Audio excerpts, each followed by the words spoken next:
Ben, did Justin do you dirty? Yeah. Bro, you made a pass at me twice before the show. What pass? You were hitting on me, I don't bro. talk to you. It's an epic two-part reunion event that you do not want to miss. You can't answer the question. Take some of that face out your voice, boy. What you gonna do, bro? I'm here. Hey guys, and welcome to Little Black Bert 91. I got my Superman cape because some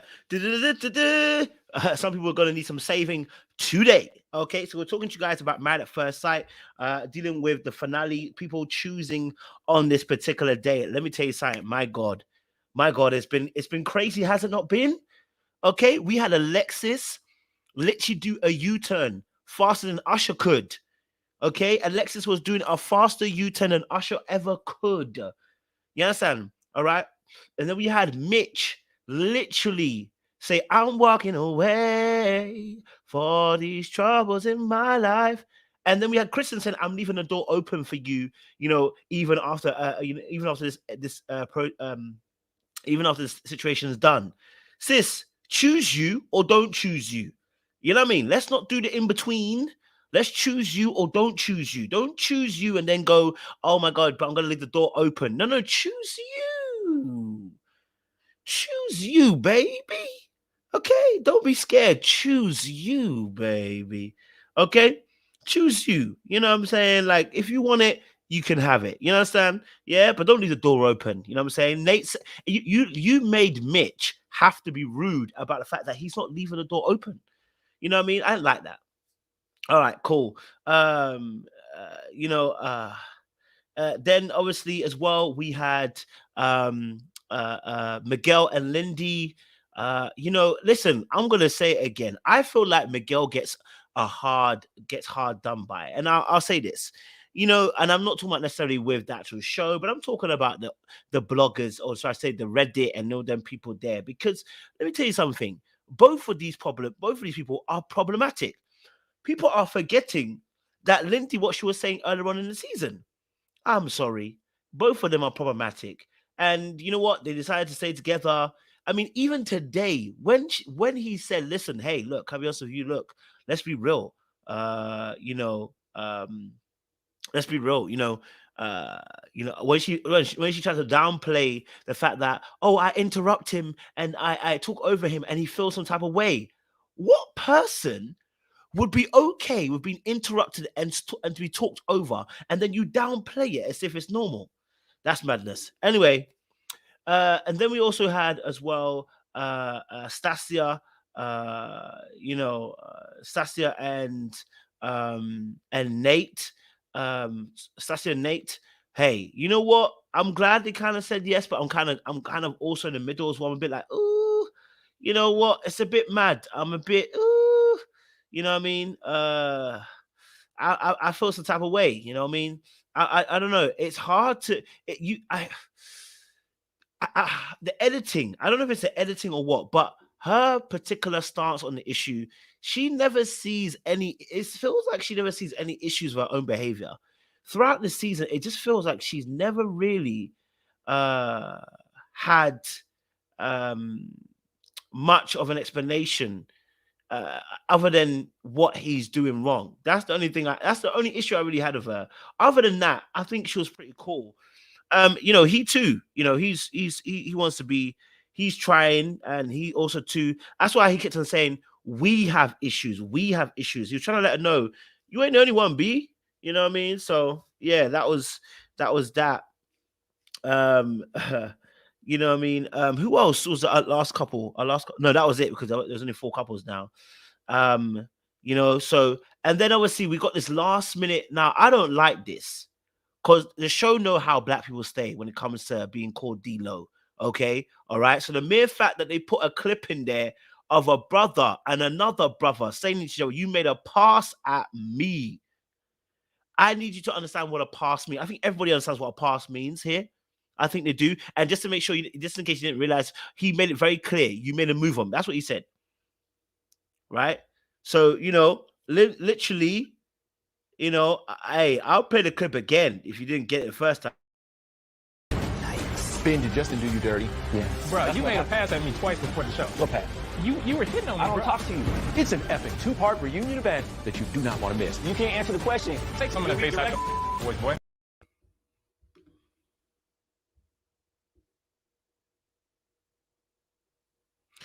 No, I wish it was. He then went on to say he then made a move on me. You made a move on me.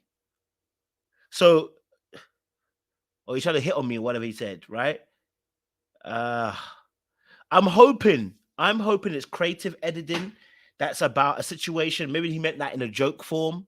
Hey, bro, you tried to hit on me twice. You know what I'm saying? Like maybe he was trying to cuss his femininity.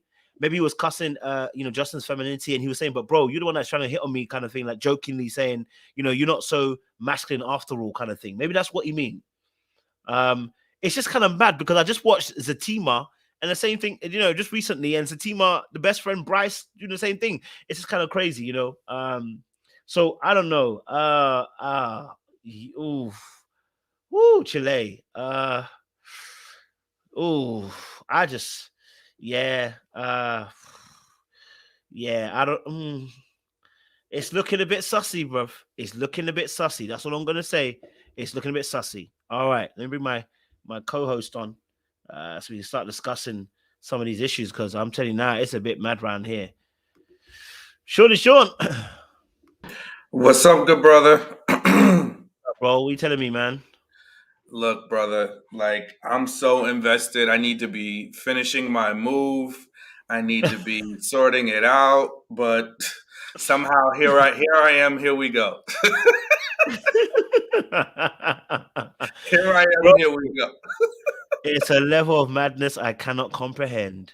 It is so freaking addicting. Meanwhile, if I'm not out of my old place by the 31st, they were like, take as much time as you want, but if you go into the first, it's a whole month's rent. So Be do what out you or will, stay sir. out. Stay out or get charged. Exactly. They're like, take your time, but hurry up. Get out. You're done. Pack your bags. You're done. You're done. You're done. You're done. But if you want to stay one more day, and it's gonna be 30 days. 30 days rent. So.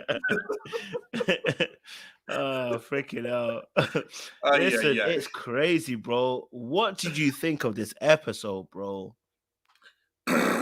It was a freaking mausoleum, as you would say, Coach. The Yeah. biggest problem was that Mafs knows how to drag stuff out. They're giving us all this history, all this preview. We spent like an hour with backstories and them leading up to the decisions. I'm like, let's just get to it.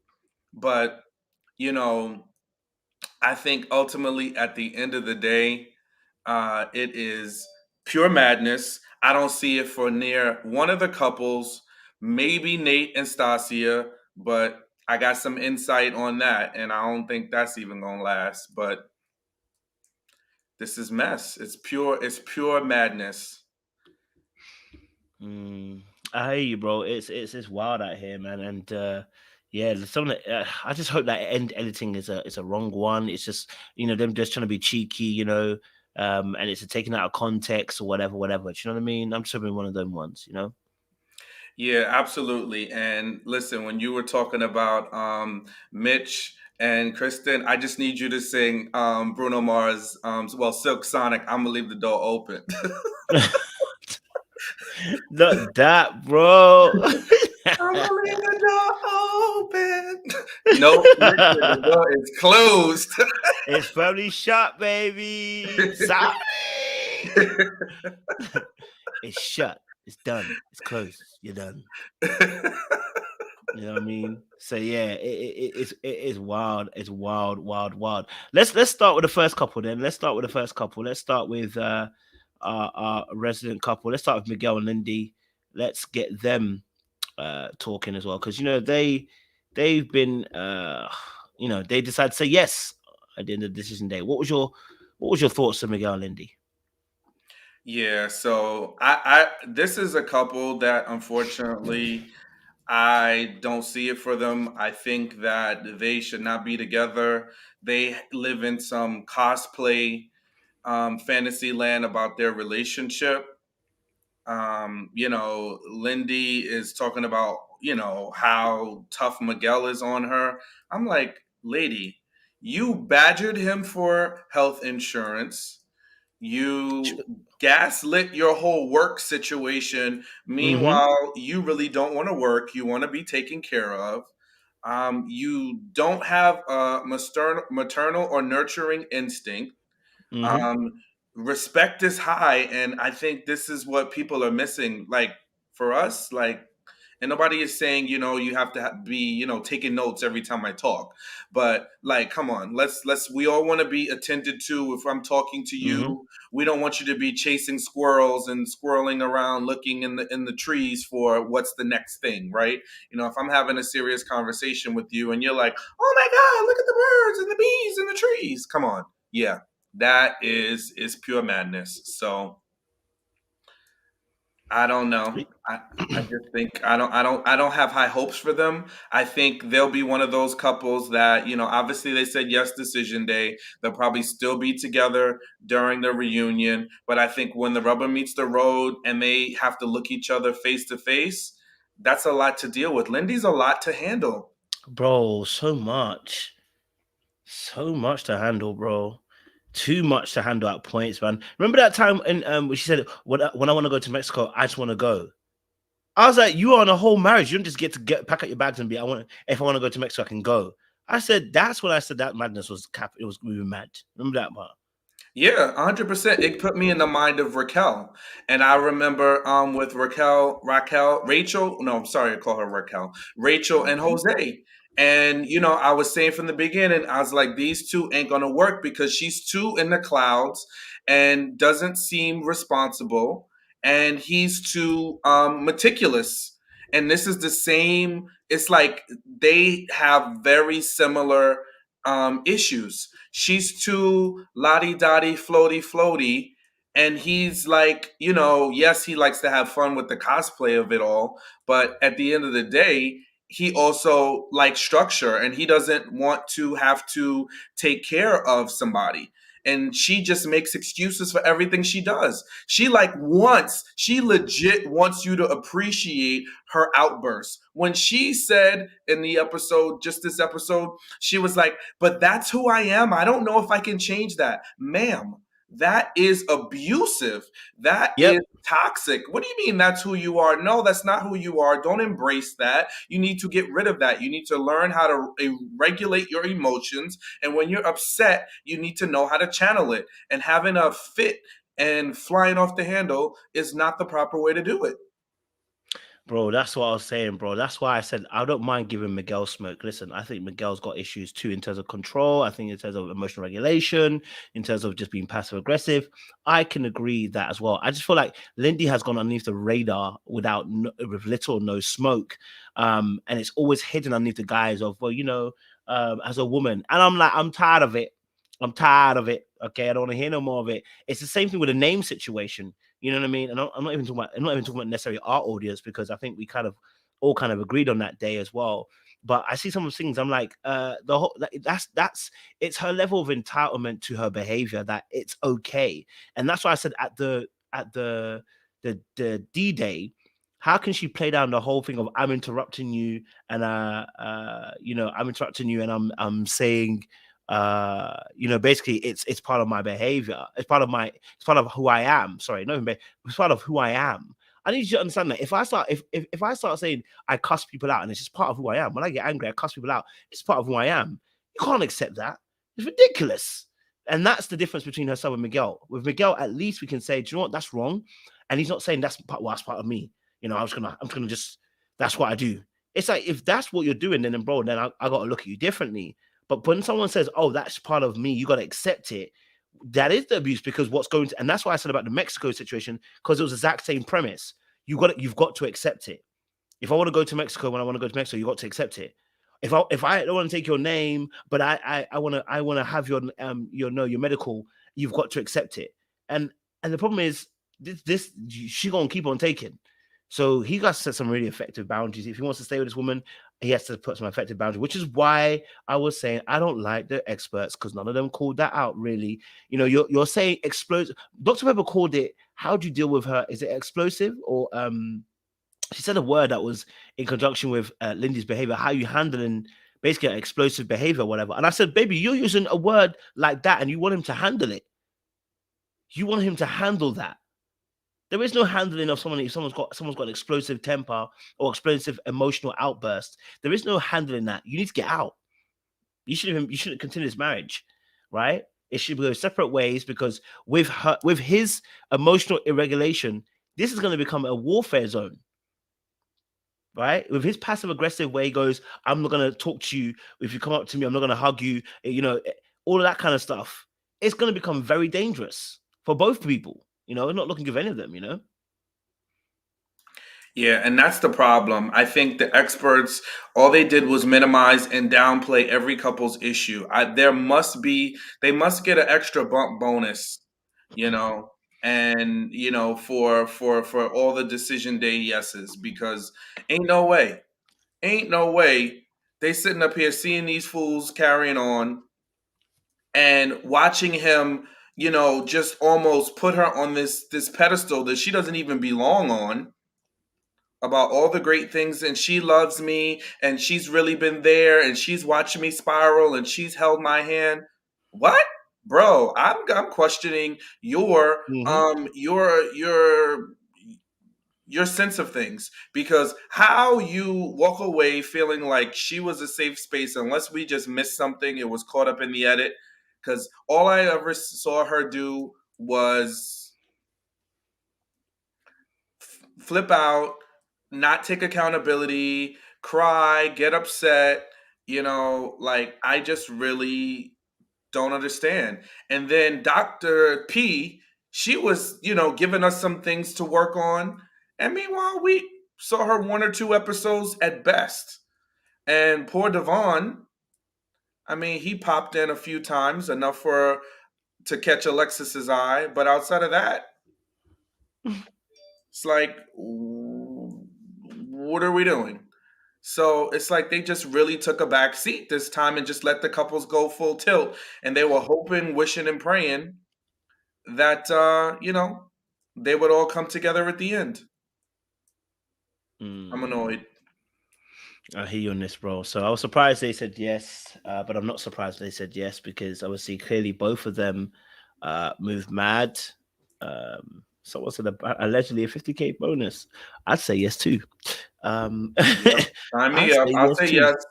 That's why you see these after 6 months divorces, and they do these announcements. We have decided to go our own separate ways. However, we still love each other, and we don't, we don't regret anything of the process. Yeah. Cap. Yeah. Cap. Negativo. Plenty of caps. Caps. That's the caps. So yeah, definitely hear that as well. But yeah, definitely Miguel needs to look at that as well, because like I said, but to be honest, we called this out at the very beginning of the season. We all knew he was going to be a little bit mad, in terms of his issues, because his past relationships, when he spoke about them, we knew that he was going to be a person that would potentially be far too open.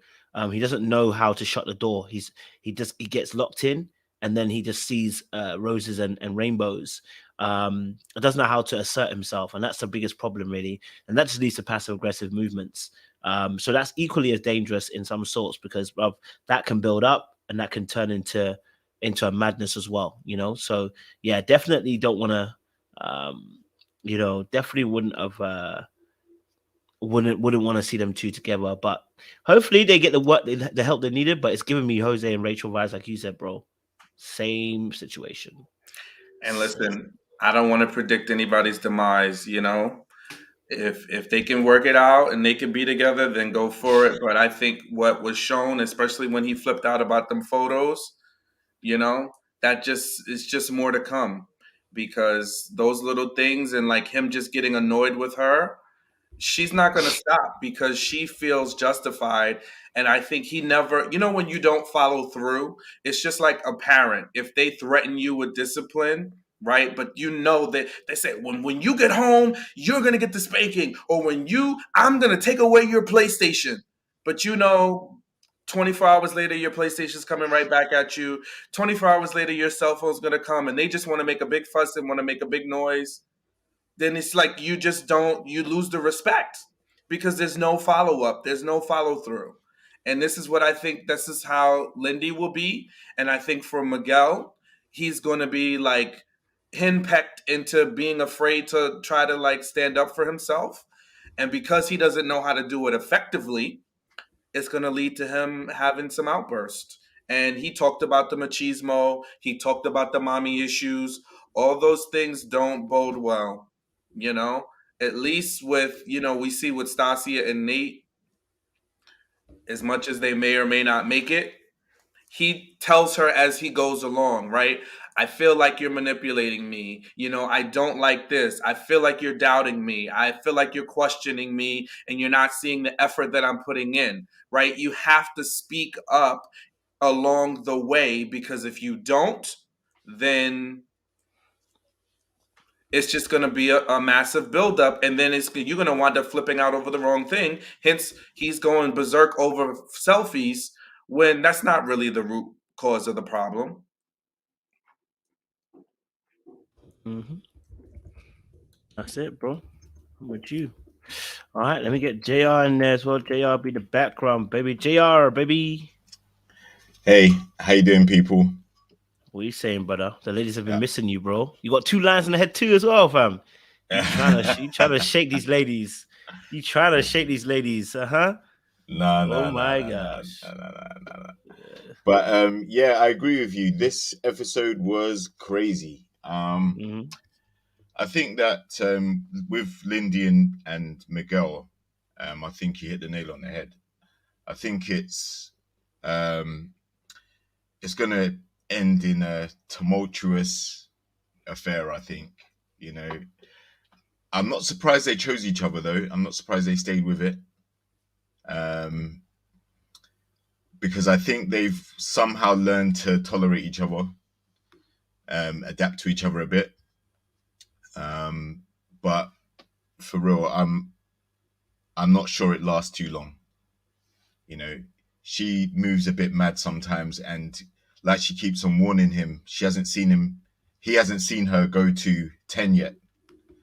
And I think when that happens, I don't think he's going to react too well to it. So, yeah, I'm not surprised that they stay together, but I'm not sure of their future long term. Mm-hmm. Well, me personally, again, just really quickly, I think, you know, that with Miguel and Lindy, you know, they are jacket potato waiting to burst. That's what I would say. A jacket potato waiting to burst. Seaway, it's good to have you here. Seaway, I don't know if you're there. What's your thoughts on Miguel and Lindy? Not surprised that they stayed together because they're both on different sides of personality disorders or some form of a disorder. So I'm not really surprised that they stayed together. I think they feed off of the craziness each other. You know, they feed off of each other's craziness. And I do think, like you said, Kojo, I mean, it's going to be an explosion at some point. I just don't know when, you know? So that's kind of what I think. Appreciate you, Seaway. All right, cool. Let's move it on then. Let's get it to another couple. Let's go to Kristen and Mitch. The door is shut. Okay, but Kristen was saying, "What about us? What about us? What about us?" She was crying about, you know, the wind and the earth and the fire and all that stuff. Kojo, they want you to sing. I don't even know that song that you sing. Sonic, I'm gonna leave the door open. You don't know that song? Know it. I don't even know it. That's your kind of song. I'm gonna send it to you. Send it to me on IG. And whilst you're sending it, you can tell us what you feel about Mitch and Kristen.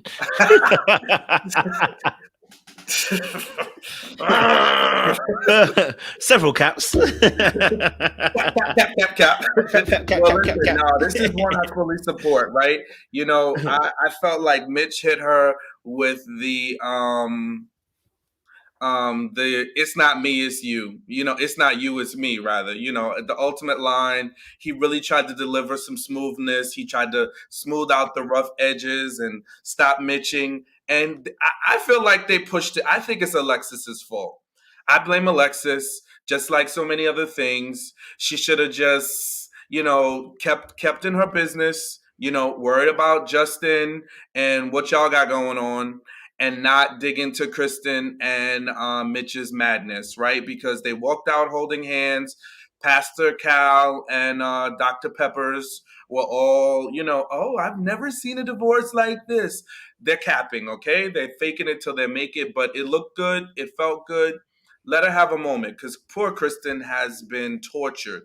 But again, I just feel like at the end of the day, Mitch tried, but his hand was forced. And this is just yet another example. I'm sorry, ladies, we love you, but this is why it's very hard for a man to reject a woman. It never goes well. It never goes over well, right? He tried to do it, but his hand was forced. And then now Kristen is upset. She doesn't want the mugs. She's really angry and in her feelings. He's told her 50 ways till Sunday. He's not into her. But she don't want to hear it. She wants to concoct a story in her head. Oh, well, yes, I appreciate it. And maybe down the line, ma'am, you've experienced this guy. You've experienced him. Why would you want that for yourself? Let alone, why would you fool yourself into thinking he still wants you? Regardless of who and what we think of Mitch and his messiness and the madness, right? He does not want Kristen for whatever reason. It's not a fit, and she needs to think better of herself, do better. Just like we told Brett with Ryan, listen, do better for yourself, want better for yourself. And this is my last point. This is why y'all get all rough under the feathers. Some of you, not all of you. When we say, if you don't want me, don't choose me. If you don't want me, then don't talk to me. Like Fantasia says, go ahead and free yourself. And that's what I got to say to Kristen. Free yourself. Free yourself, Kristen. Oh, JR, what's your thoughts, man? I agree. Kristen is the MVP of this season because she had to put up with a lot, and Mitch is awkward, clearly, right? But to his credit, I think he did try to loosen up gradually over the course of the episodes. But like Sean says, he has said many times and displayed in many ways that he's not actually feeling her like that. And I think that Kristen gave him more than a few chances. She was very tolerant and, very accepting of what he brought to the table with her. But it wasn't going to work. But to be fair, this last episode, it looked to me like Kristen would have said yes if Mitch had said yes. I think she would have been prepared to give it a go.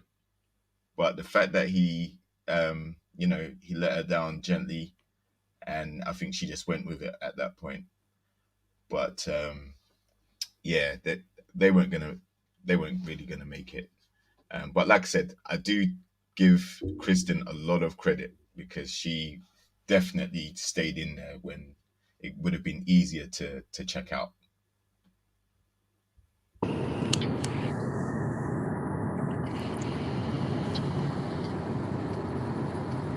Go for it, Sheila. I think we got to give Kristen a lot of grace here, especially based on her background and what she went through with the last wedding fiance situation. I mean, Married at First Sight matched her with a contrarian, a person who just refused. If you say left, he's going to go right, who's going to do the whole season. And I think this last episode was her truly processing what just happened to her. because Kristen honestly could have worked out with almost anyone they would have gave her that actually gave a F and wanted to be in a marriage and in a relationship. And so I do know she showed a lot of desperation, and that is her fault. But I think what we kind of saw at the end is her processing the downfall of this entire situation that honestly wasn't really her doing. I mean, there was really nothing she could have did to fix the situation. He wanted what he wanted, and I don't even frankly think he knows what he wants. I think he just knows that he didn't want Kristen. And I think that was a hard pill to swallow. And so I normally am pretty hard on women that are desperate. But I think in her situation, she really got dealt a bad hand. And I don't think the mugs and everything was anger. I think it was just like her coming to terms like, no, I'm not going to be nice to you. Like, this is crazy. Like, this is legit crazy what I just went through. And I really feel for her. And I know she didn't think that she would come away from this process in this type of situation. Like, this was just a mess. So prayers up for Kristen. She deserved better. I will say Mitch, he stayed true to himself, and he didn't, pussy pop on the fence. And I'm always going to, applaud somebody for standing on their own too and not waffling. I do admire that, but I just think it sucks that type of person got matched with Kristen, because she has the potential to be a really good wife and a really good partner. And I know this is another hit to her self-esteem that maybe she, couldn't handle or is going to struggle handling. So that's just kind of what I think about it. You know what? I totally hear you, but she's desperate. And I'm sorry. She's desperate. And you know what? People can smell desperation. It has a smell, has a sound. Okay? It sounds like Kristen. No offense to her. She's not a bad person. She's just desperate. And that is unattractive. I'm not saying that old boy Mitch was even the right person. Listen, Mitch has got major problems. He needs to really look at himself. Because, bro, I'm just gonna tell this now. You probably ain't gonna get a better chance than what you had right now. Let's keep it a buck. You probably ain't gonna find someone better than Kristen you've ever had in your entire life, sir. You probably might not. Okay, so we all agree that Mitch, get out of here, sir. You are an acquired taste. That means your market and options are very, very small. I'm not with it. You dragged her on through the whole season. You did I'm on it, I'm not on it, I'm on it, I'm not on it. I was sick and tired of him being on and off the whole entire season. Okay, so I'm not giving him a pass either, because he dragged her through the mud, right? Now, my thing is this, though. Don't let me tell you you're ugly twice. You understand? Don't let me tell you you're ugly twice, right? Don't let me do it, okay? Don't let me do it. There shouldn't even be a first time. And this is what we keep saying. You see, this is exactly what we said on that post when the old girl was talking about, my husband loved me because he do X, Y, and Z, X, Y, and Z. I'm like, if I tell you that, I don't find you attractive, he's made his mind up. He's not being honest. He's made his mind up. That's essentially what it is. Because you see what? If I feel like there's something more that can work between the two of us, okay? If I feel like there's more that could be between the two of us, I'm a reserve my statement and hold it off a little bit. Like, let me hold it off a little bit, because you know what? There's something about it that's a little bit, okay, cool. Let me hold that. I won't say it. If I say it, I'm ready for warfare. I've put my pegs in the ground and said, you know what? I'm not moving. I will not be moved. And at that point, Kristen was still trying to beg to make it work. Old girl was still begging to make it work at that point. And I'm just saying that I feel like she's a little bit desperate. That's why she had the issue with her ex-partner, and she can go to the wedding where she was and party up again. There's an air of desperation and a romanticizing of love that's so desperate that she allows herself to be in these situations. So whilst I hold grace for her in terms of the fact that she was so graceful for Mitch, was she graceful or was she desperate? Because sometimes people say, oh, I'm such a nice person, I can take so much from people. No, you're a punching bag, and you need to understand that you're a punching bag, right? You're not taking hits because you're good. You don't know how to draw a line. You know what I find interesting? Every night, you and Sean prove Jay and I's point. And it's fascinating to me how every night you guys show that men should love women a little bit more, and that men cannot grow into attraction and they cannot grow into affection. But yet there's so many stories of women doing that. I just find it interesting. I'm not here to tussle, but I just see every monologue you give seems to unknowingly prove the point that we said all the time. I just find that interesting, but you can carry on. I know that's a side note. That's just a side note. That's Yeah, all. no, you don't get to drop a bomb like that and then just pretend like no. We tussling now, because this just proves the point exactly, because the scales are tipped incorrectly and there is an imbalance. And that's exactly why at the top I said, if you don't want me, then don't talk to me. Free yourself. She needs to free herself. So if he does not want her, she needs to move on. And if a man tells you they don't want you, you need to move on. When we talk about Justin and Alexis, it's the same scenario. She don't want him, so he need to move on. So that's it. This don't prove that point. I like how you backdoored into it. That's beautiful. I love it. I know you got your co-captain Jay, slinging guns in the comment section, but no, it is imbalanced, and no one, man nor woman, should be in love whilst the other person is out of love.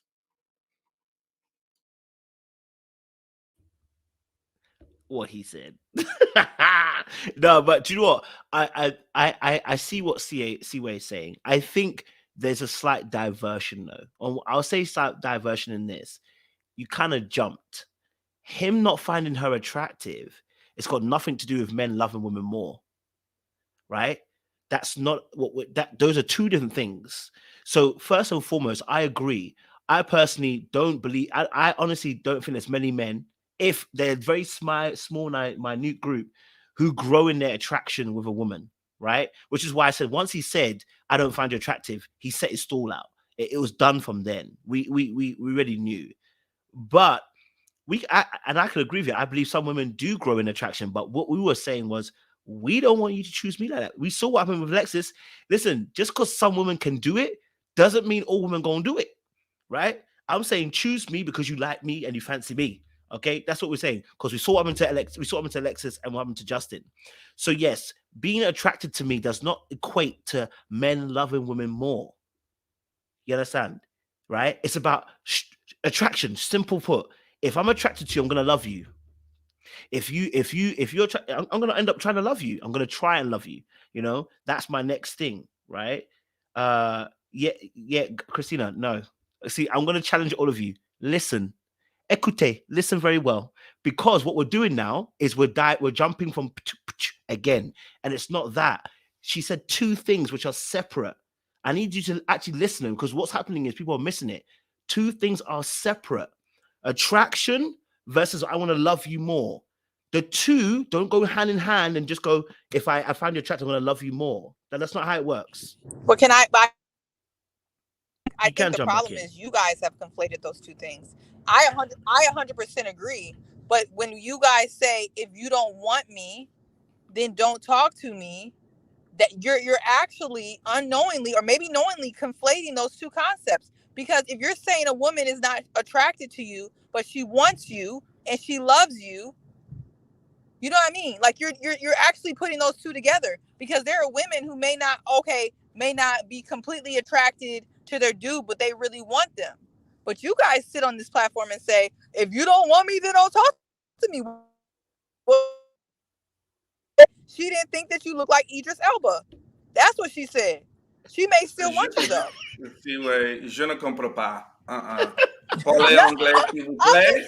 Because you are parling legalese right now, because you're like dodging. It's like playing intellectual dodgeball with you. No.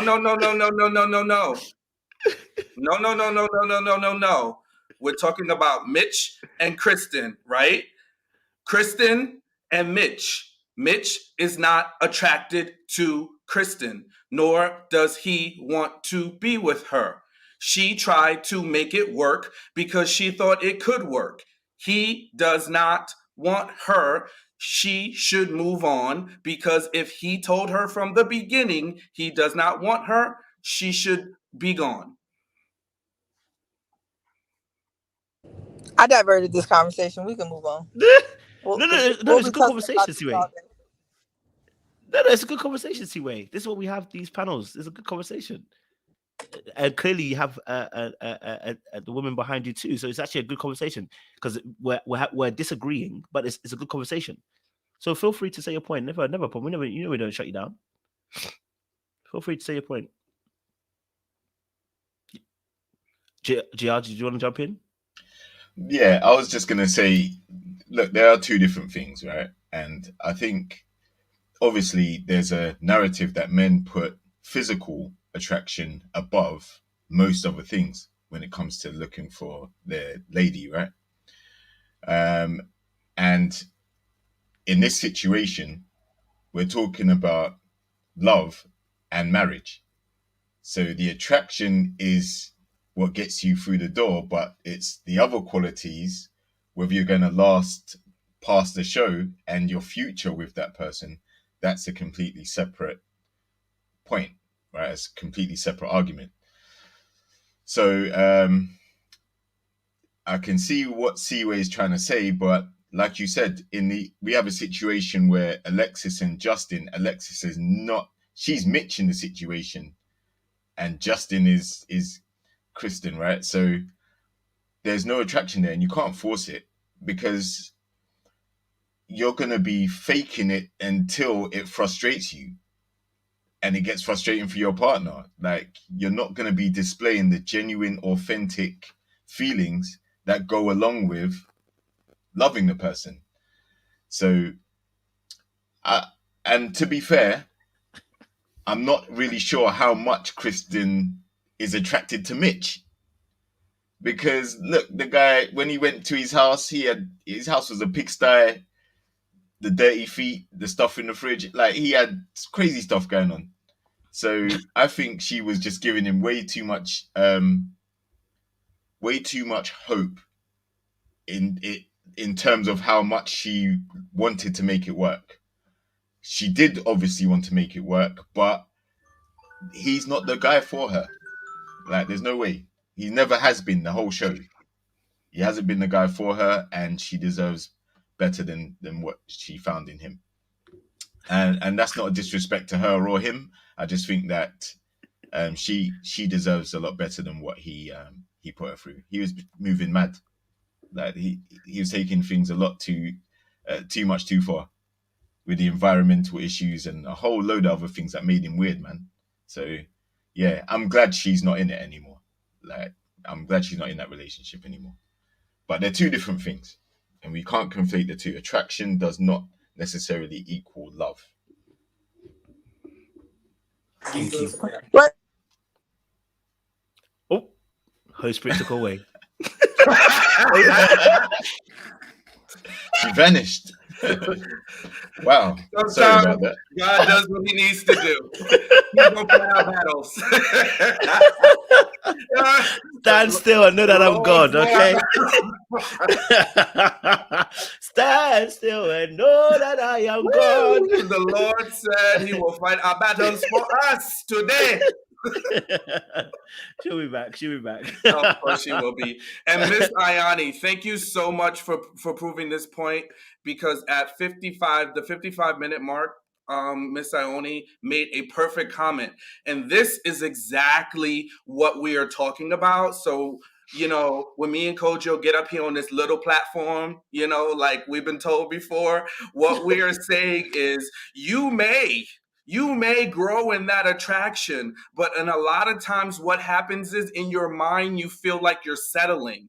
So when the road gets rough and the times get a little trying, women can hit us with a little heavy hitter, right? And they know how to gut punch a man. So you will remind us of said lack of attraction. I gave your ass a chance, right? We remember Zadi, and when she was like, I was about to choose you, right? Like, that has happened many a time.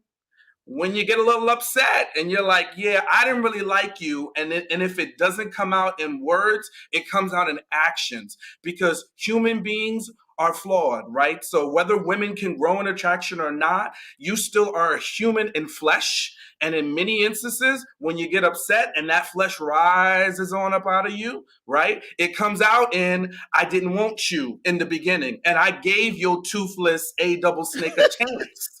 Right? And when you didn't know how to dress, coming through the door looking like Sanford and Son, I dressed you up. But now you want to show out and break fly. How many times have we heard stories like that? I leveled you up. I let you drive my car. You didn't have nothing. I had your back while you was in grad school, this school, and then you remind us how you settled. So that's why we say set the bar at not settling, set the bar at wanting me for where I am now.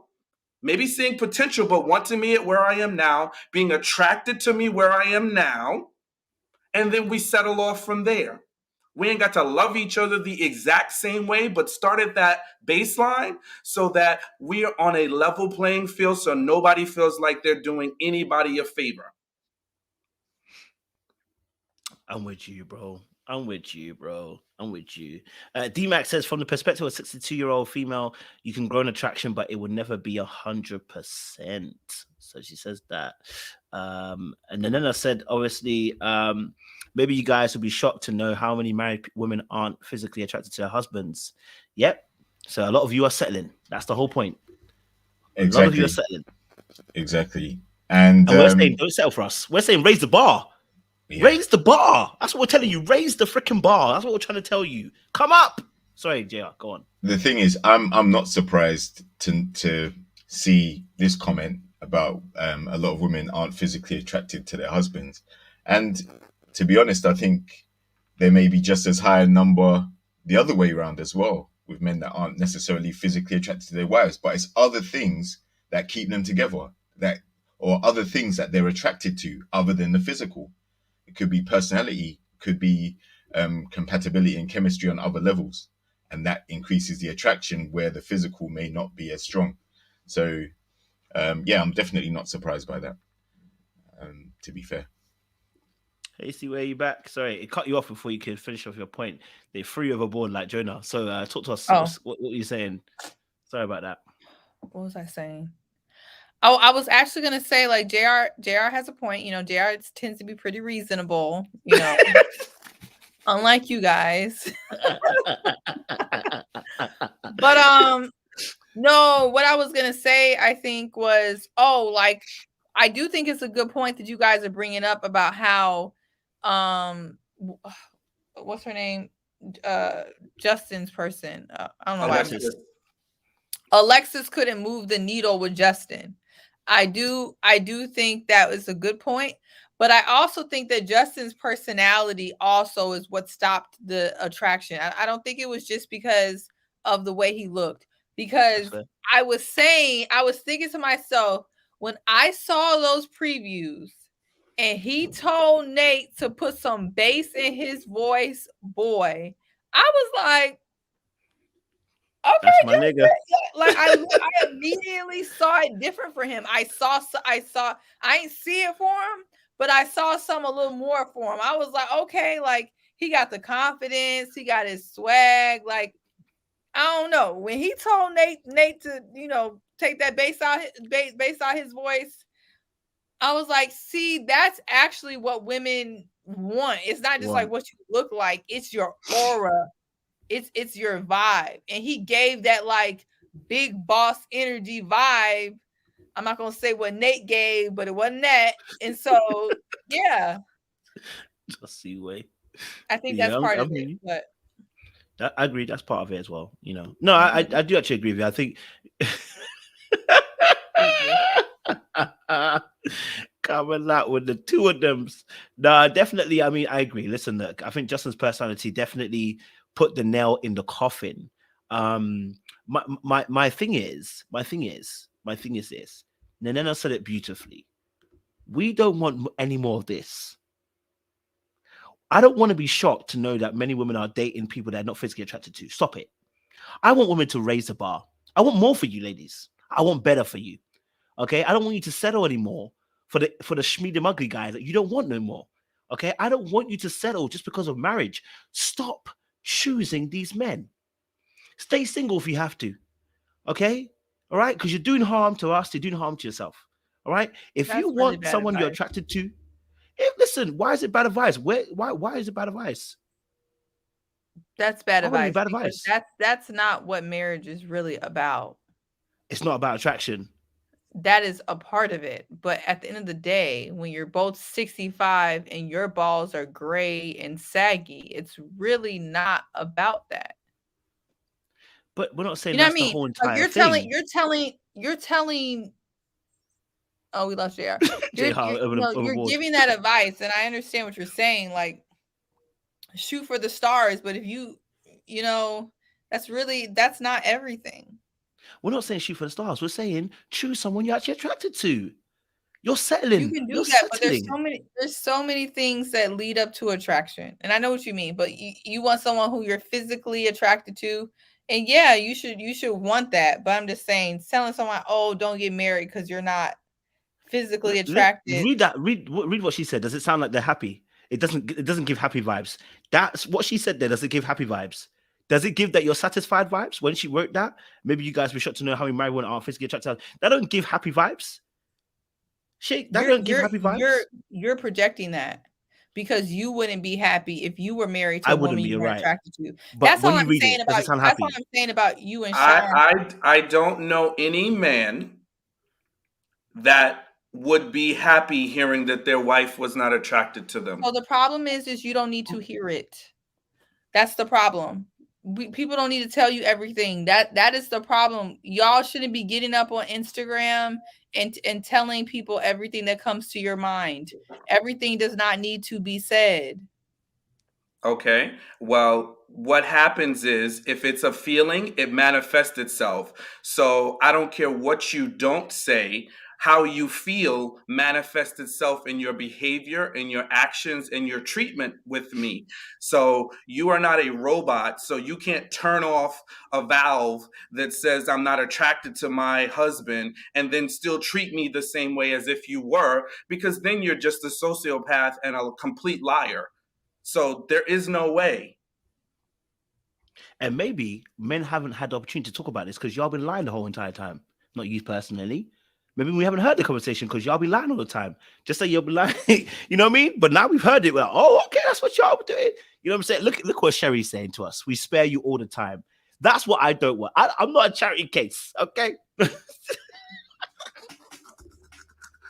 I hear what Sean's saying, and I do think extreme lack of physical attraction will manifest in other ways, like what we see with Justin and what is wrong with her name today? Alexis. Alexis. I don't know why I keep having a blank. I do think when you have that much of a lack of a physical attraction, it may manifest in disrespect or just withdrawal and things like that. I do believe that, but I'm more talking about this whole we're so focused on the women that say like, oh, I didn't think you were an 8 when I first met you, or even a 6. I thought you were like a 5. And you guys are saying, well, you shouldn't be with that person. I'm just like, look, if they ultimately got there because they really liked your personality, or they really liked, like, you grew on them, or they grew to love your beer belly, or they grew to love your this and that. I mean, yeah, no, women and men are differently, and we can't place ourselves in each other's buckets. Like, I literally can't tell you, Kojo, love that big girl you don't want to talk to. I'm not saying you don't want to talk to a big girl, but I'm just saying, like, I can say that. I'd be like, Kojo, there's this girl, you know, she's a little overweight, but like, man, y'all personalities will vibe. And she's going to like support your dreams and support your mission. And she's going to be down for you. And I feel like you guys will connect on every level. And you're going to tell me, Seaway, I don't like her. I'm like, wait, no, like, she's perfect. I don't think she's cute. That type of conversation doesn't happen for women like that. If you tell me, hey, this is nice guy, you know, he don't look like Idris, but I think y'all would really vibe, a girl would be like, oh, I can give it a shot. And she may really end up loving this dude down the line. I'm just saying men and women are different. They're very different that way. Okay, we're not telling a woman how to think, or that's not my stance, right? I said if you are not attracted to me, don't be with me. I don't want you to feel like you're settling or you're going to find a little aspect of me that you find attractive. I want there to be a baseline level of attraction. I'm not telling a woman how to think. I'm saying what I want for myself. And what I want for myself is a woman that finds me attractive and doesn't feel like she's settling in some capacity, but overcompensating in another area of me. Right? So that's all I'm saying. And I'm saying these relationships go awry when one party feels like they're settling for another, because these conversations happen down the line and the person, whether indirectly or directly, will tell them how they really feel, because we can only hide but for so long. And again, we just happen to be talking about one area. Of course, there's other areas of a relationship that are important, and I don't want to go down a rabbit hole of all the other things that are important in a relationship. We talk about those all day long. In this instance, we're talking about the mutuality of being attracted. That's all. I'm saying it should be mutual. I shouldn't be settling for you. I shouldn't be saying, oh, well, she could lose 75 pounds, but maybe I'll grow to like her. No, I should like you. I should be attracted to you however you show up today. And the same for me. That's all I'm saying. And I respect your wishes. I was just commenting on Kojo's statement to women because about what they should be doing. I said, yeah. I said no, because the comment was how women choose men all the there's so many women who are not attracted to their husband. That's not a positive statement. Why is there so many of you who are not with people that you're not attracted to? That's my thing. You get to choose that. And I'm saying you raise your standards. Why should you not want to have that? Because so many, first of all, let's be real. Most of the dudes that are in the if women are hypergamous, which I think that's not a controversial statement. Okay. Yeah. A lot of ugly niggas who know they're ugly are actually the people making the most amount of money. No shade to SK, but look at SK. I'm just saying, like, most of the dudes that you're able to allow women to be hypergamous are not the best looking dudes. That's just reality, right? So what are women supposed to do if you're saying women are hypergamous? And that's going to lead. That's going to lead in the front. That's the first foot forward. I don't think people disagree about that. And then men, a lot of men who may not be the tallest or may not be the cutest, they're going to know, well, how do I get ahead? How do I get women? Because we're all, if we're living in this Darwinism type society, what are you going to do? Well, a lot of those dudes, they focus on their education, they get money. So what happens is that a lot of the dudes out here who are actually stable with good jobs and money may not always be the cutest dudes. A lot of the cutest dudes, they were able to get girls early on by just being cute. They didn't have to do nothing. They didn't have to say nothing. They didn't have to get a good job. And I think that's a lot what you see. And a lot of women are okay with that because our focus, what women date and marry for, is not attraction. And so I know it sounds negative to a man to hear in his head, but for women, if you sit at a table full of 10 married women, that's not a controversial statement. It's just not like if women say like, hey, my man is cute or my man is medium ugly, whatever.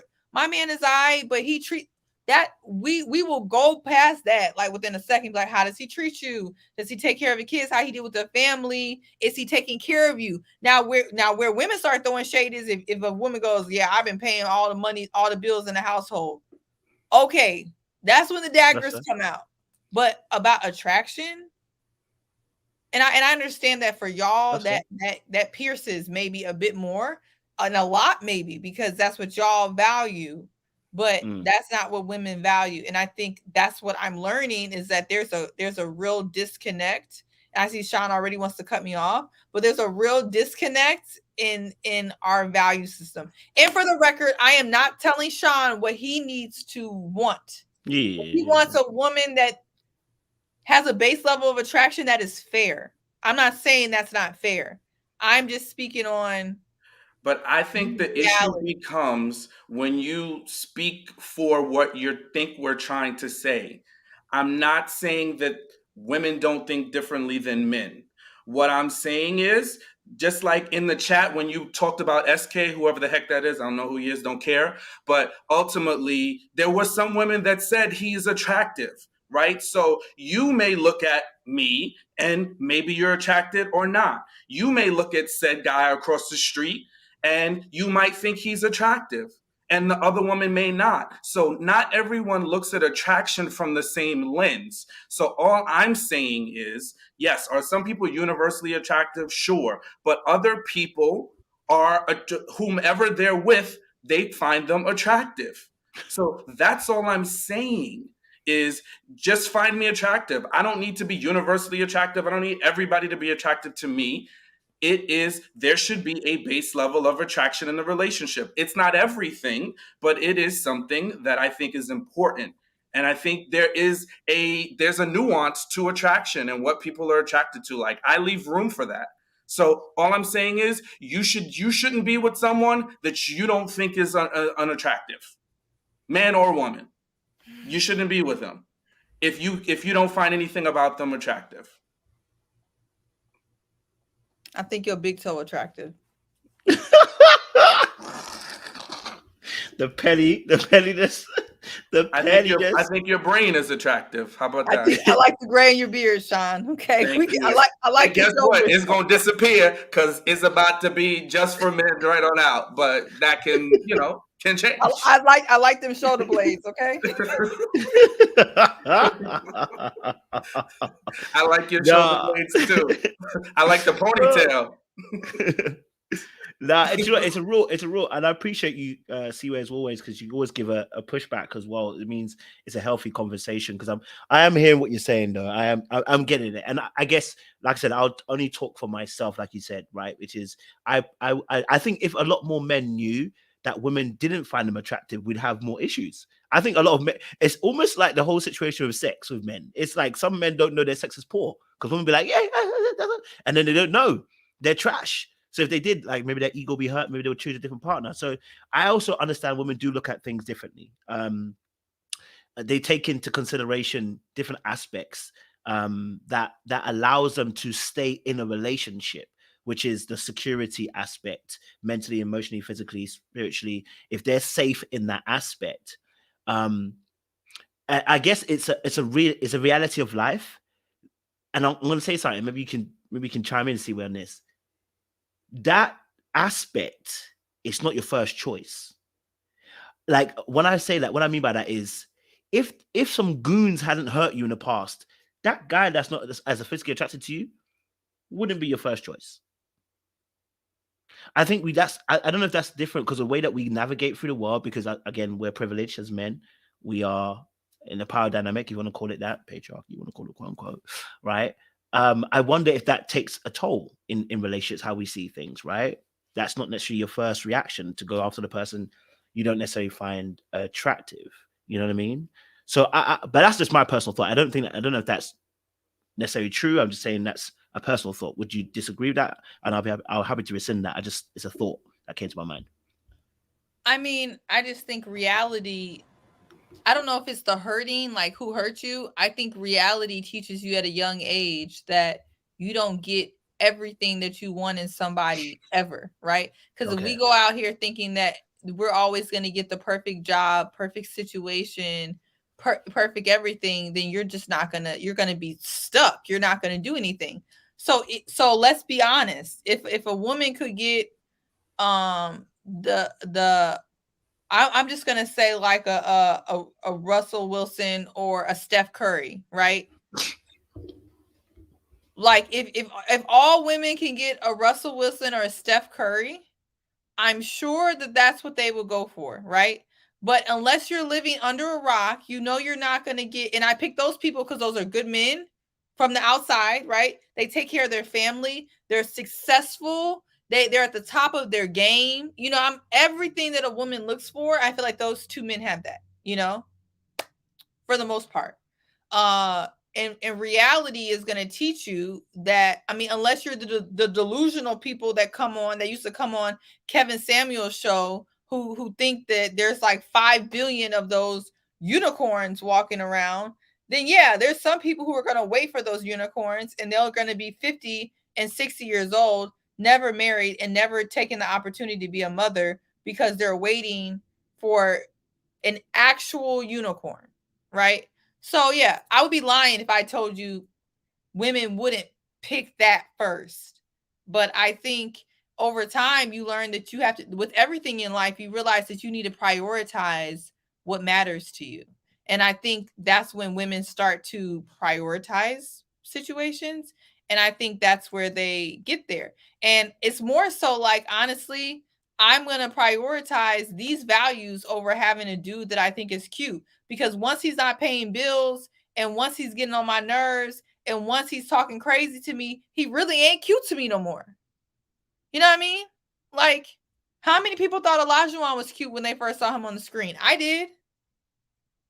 Literally two episodes in, he was no longer cute to me. He was literally on my effing nerves. And I think that's what women know. Like, these dudes that have a cute face, nice body, let them not pay a bill. They're not cute.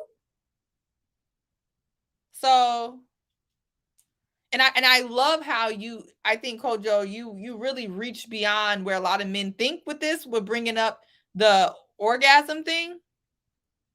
Because I feel like it's been 2021, maybe since the pandemic, I've been hearing conversations about how many women have been legit faking that. And I think men were flabbergasted at women's ability to put some of their own needs aside for other things that they prioritize, because men couldn't think that way. You know what I mean?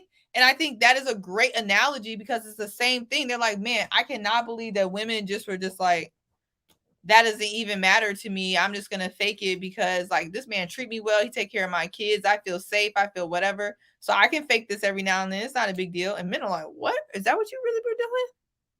Because men and women are different, you know? But I wouldn't tell you to do that because you would laugh in my face. You're like, I'm not faking crap. So Please don't fake it with me, I think that was a please. good analogy.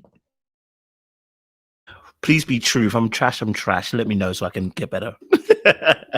So yeah, I definitely hear you. See, mate, I definitely hear you on that. Gerald, did you want to jump in one last time and then we'll shift it? Thank you, Sue, for that. Appreciate it. Yeah. The thing is, when it comes to faking, you know, it's not flattering to the guy's ego at all. Most guys can actually tell whether you're enjoying it or not if they're in tune with you like that, right? So you're not fooling anyone but yourselves if you think you're faking and he doesn't know. If the guy you're faking with just probably doesn't care enough to bring it up, because he's still going to get his. But I think that Seaway raised a very good point when it comes to attraction, because there are a lot of guys who probably look buff or look a certain way and they get by on those looks. And when it comes down to character or other things about their personality, they're lacking in that. And, you know, let's be real, a lot of women get by on their looks too, and have things about them that aren't necessarily as high level as their appearance. But the worst thing you can do, and it is not be attracted to the person you're with. And, you know, you're letting them know that, but at the same time, you're still keeping them there, because that becomes cruel. Because, like, you don't appreciate the person for who they are, but yet you don't want to let them go either because of what they can do for you or whatever. So I think the best thing is to just be real with the person. And if you're in a relationship, especially one that's leading to marriage or whatever, then you should know the person, you know, much deeper than anywhere close to superficial. You feel what I'm saying? So when you are having these type of conversations, or if you think you need to have these type of conversations, you shouldn't be scared, because you know the person, and you need to tailor it in a way that it's going to be received by the person, but not in a cruel manner. You feel what I'm saying? Yeah. And I just saw a comment from Celery08. Definitely not like Alexis, because Alexis be throwing Justin under the bus as much as she can whenever she gets the opportunity to do it.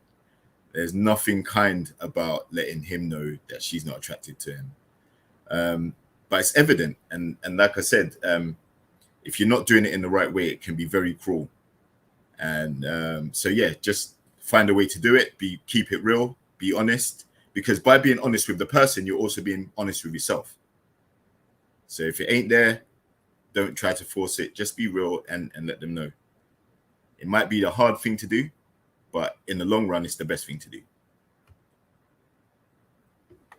Appreciate it, JR.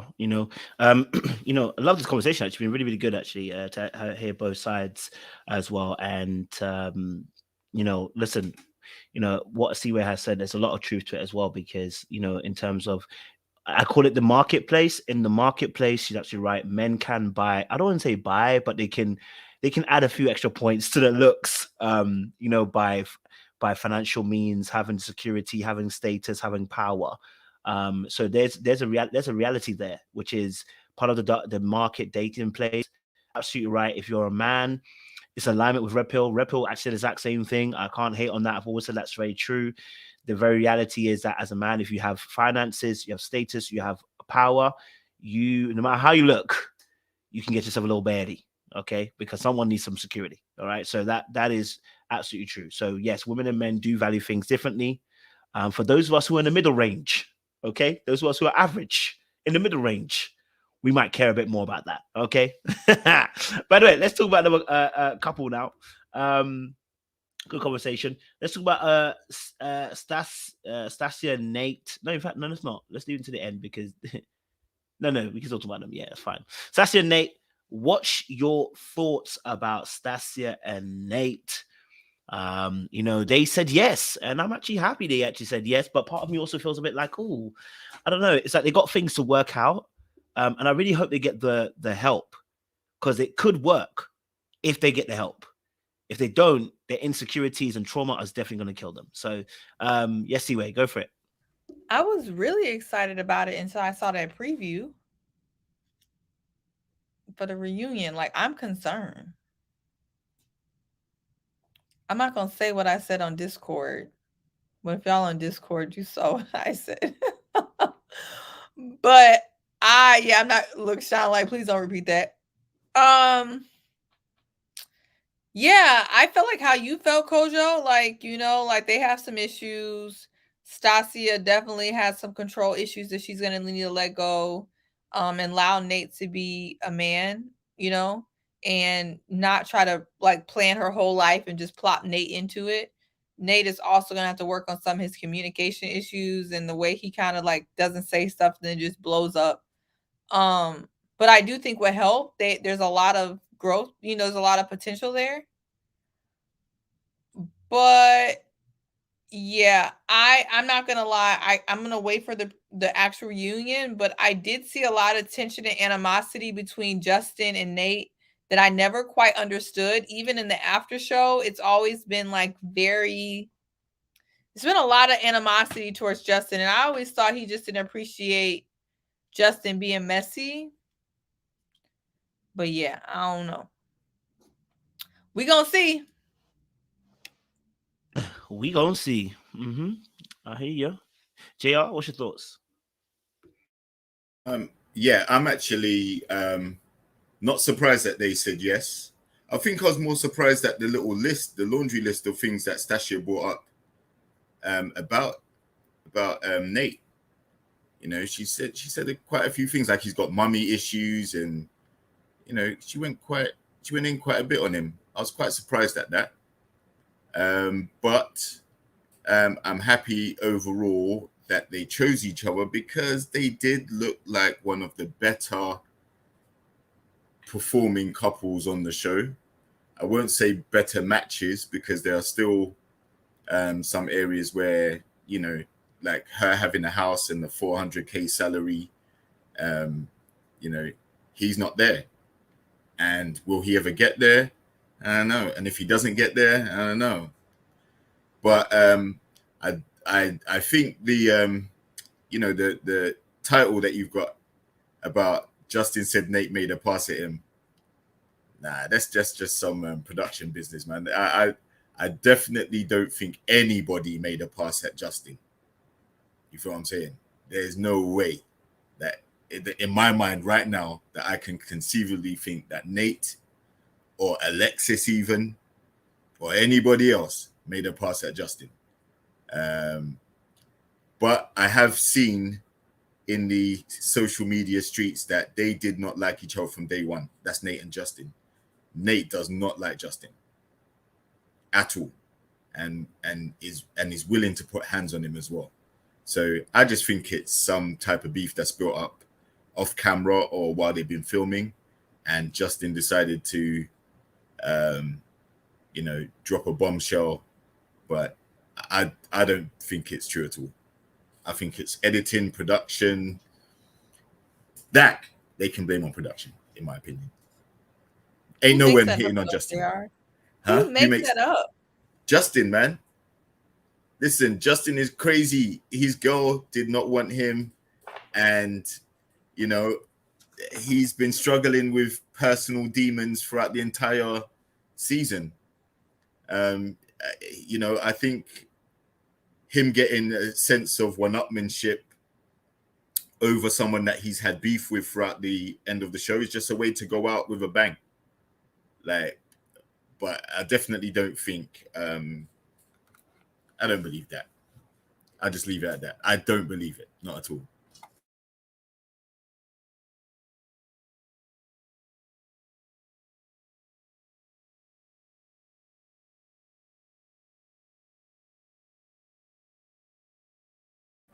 Everyone's stunned into silence. Sorry, go for it, Sean. My bad. So yeah, I'm with JR. I'm not really buying it. I think we've all seen many examples of Justin living in La La Land. How he was capping, talking about he was celibate because all the ladies wanted to see his, his junk. So I'm gonna have to chalk this up to some type of, production, drama-filled way to pull us into the reunion. I need to hear it on the reunion. I need to hear what Nate says about this. I need to see the full conversation before I buy into it. The only thing that has me leaning towards a slight, maybe 5%, is Nate's Cisco hair that he's rocking these days. It's throwing me off a little bit. I'm having a struggle reconciling it all together, especially because if I don't know, I really don't know him, so I can't put a full cap on or a cape on for somebody that I really don't know. So the blonde hair, it's giving Cisco vibes, and I'm just concerned. But I still lean with the majority of me saying Justin has shown us that he lives in delusion. Even we saw the clip where he was like, "You had an orgasm, right?" And then he looked over her and Alexis was like, "Yeah." She told him his stroke ain't stroking. She told him, he was like, "We're having a good time." Meanwhile, she done got up in front of the experts and said, "We got work to do." Okay? She said with a straight face, "We got work to do." Meanwhile, he's talking about she's having an orgasm. So this just harkens back to the conversation that we had 5 minutes ago, where this dude don't know up from down. So I can definitely see he could misread something from Nate. So that's where I'm leaning towards. But listen, it's TV, it's 2022, anything can happen, but I just don't believe it. And onto this couple, I'm glad she finally set him free. He needs to free himself. Because at the end of the day, him fooling himself, thinking that this woman was going to stay with him. He gave up his dog. He sent Maya to a concentration camp, all predicated on the fact that she was going to say yes. Bro, this just, she don't want you, bro. She looked for every opportunity to chip away at him.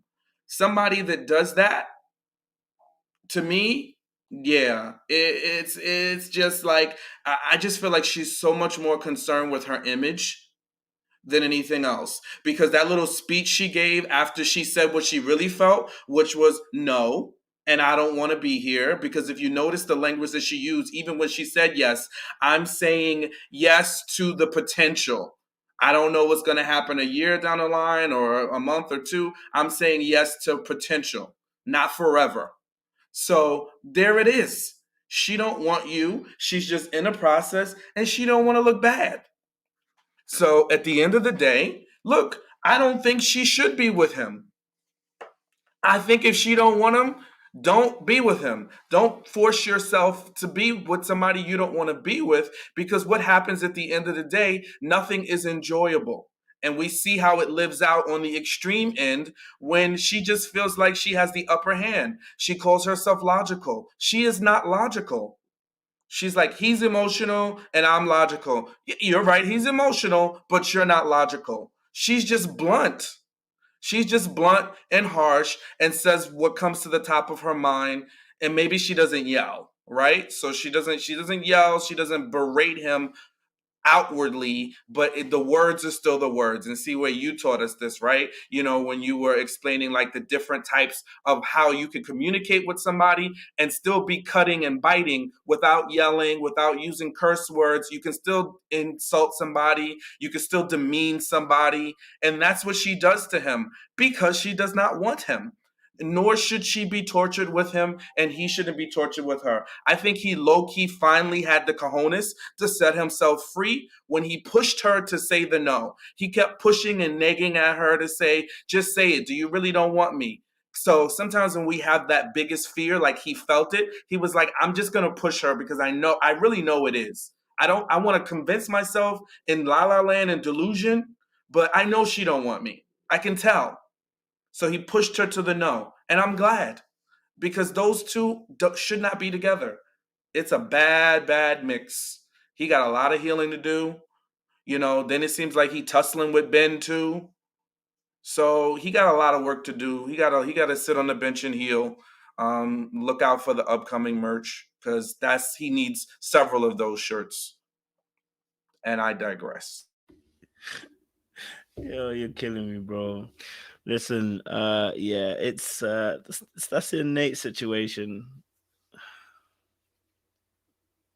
You know what? I'm gonna leave it. You know, I don't want to say. How did I get on Alexis and Justin? Bro, I know when you finished, I said this nigga went left. I went totally. Alexis got you all My checked bad. up. It's all good, bro. It's all good. My bad. But Stacia and Nate, you know what, fam? I honestly just think I honestly think that if they had the experts in their corner helping them, they can work through some of the trauma they got. You know what I mean? Right? Because both of them got their little walls up, and they, you know, I think she's very independent. He is secretly dependent. I think he wants to be loved. He wants to be cared for. You know, he wants to be appreciated. We've heard him say these things. He wants to be appreciated. He wants to be cared for. He wants to be shown that love and affection from Stacia. Stacia wants him to say, I love you at every given and turn, you know, and, you know, be open and emotional. And I think both of them, you know, require things from each other to feel assured in the relationship. They actually just need someone else, a third party, to say, listen, let me hold your hands and tell you that you're both saying similar things. You want assurances from the other person that they got you, you know. And once you start speaking their language, one of you's got to take the first step, speak that language of assurance for the other person, then their assurance can come back the other way as well. But someone's got to take that leap of faith, you know. So she needs that. She needs him. She really loves his drive. She loves his ambition. She said she loves that part. But what she needs from him is that emotional aspect to make her feel like he actually does care, that she wants her. And he needs from her to make him feel safe and make him feel assured is that, hey, you know what? You actually care about me more than beyond my performance.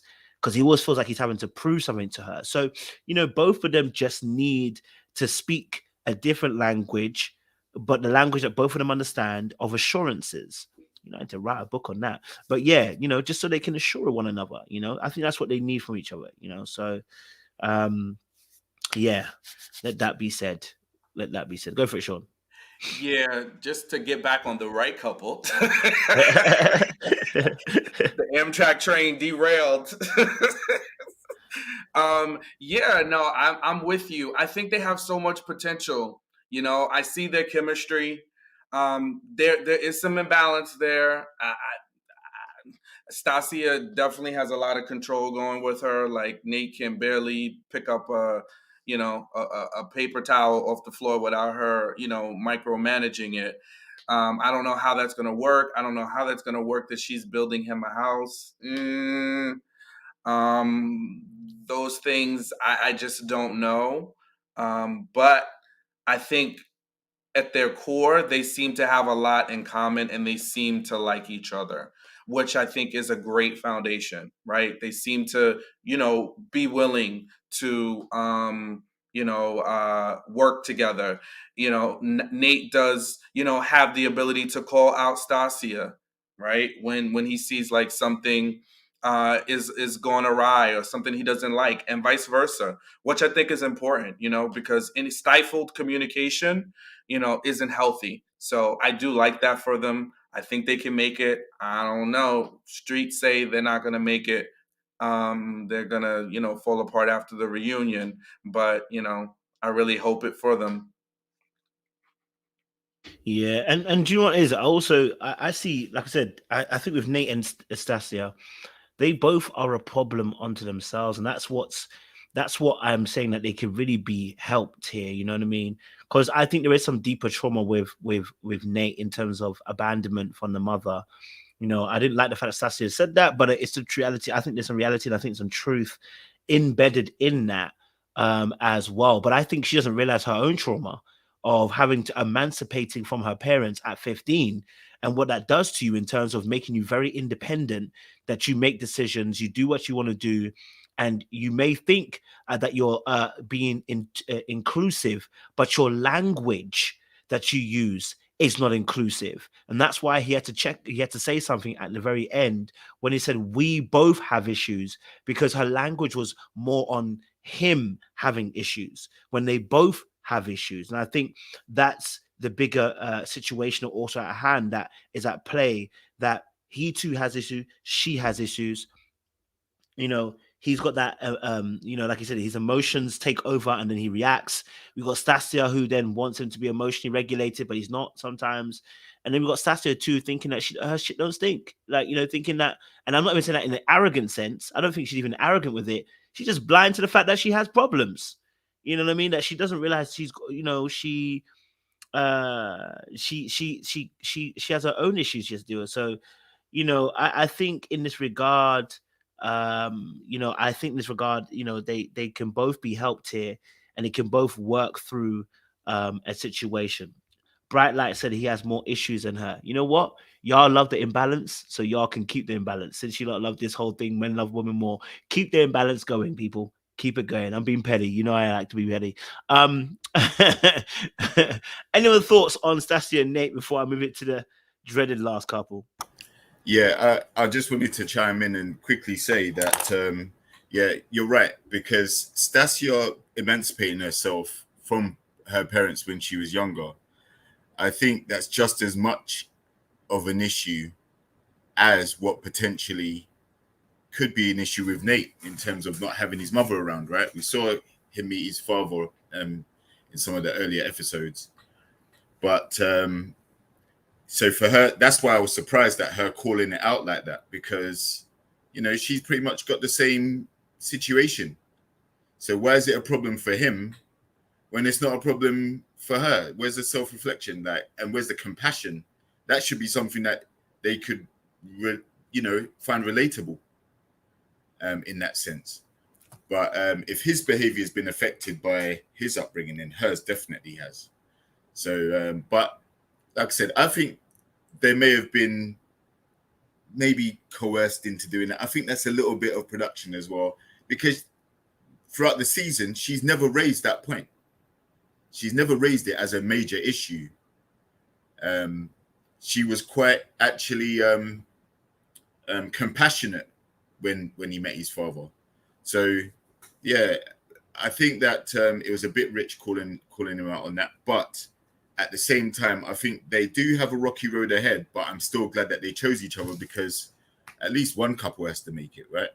So I'm happy for them. I don't know how long it's going to last, but at least they're going to give it a try. And that's better than not trying at all.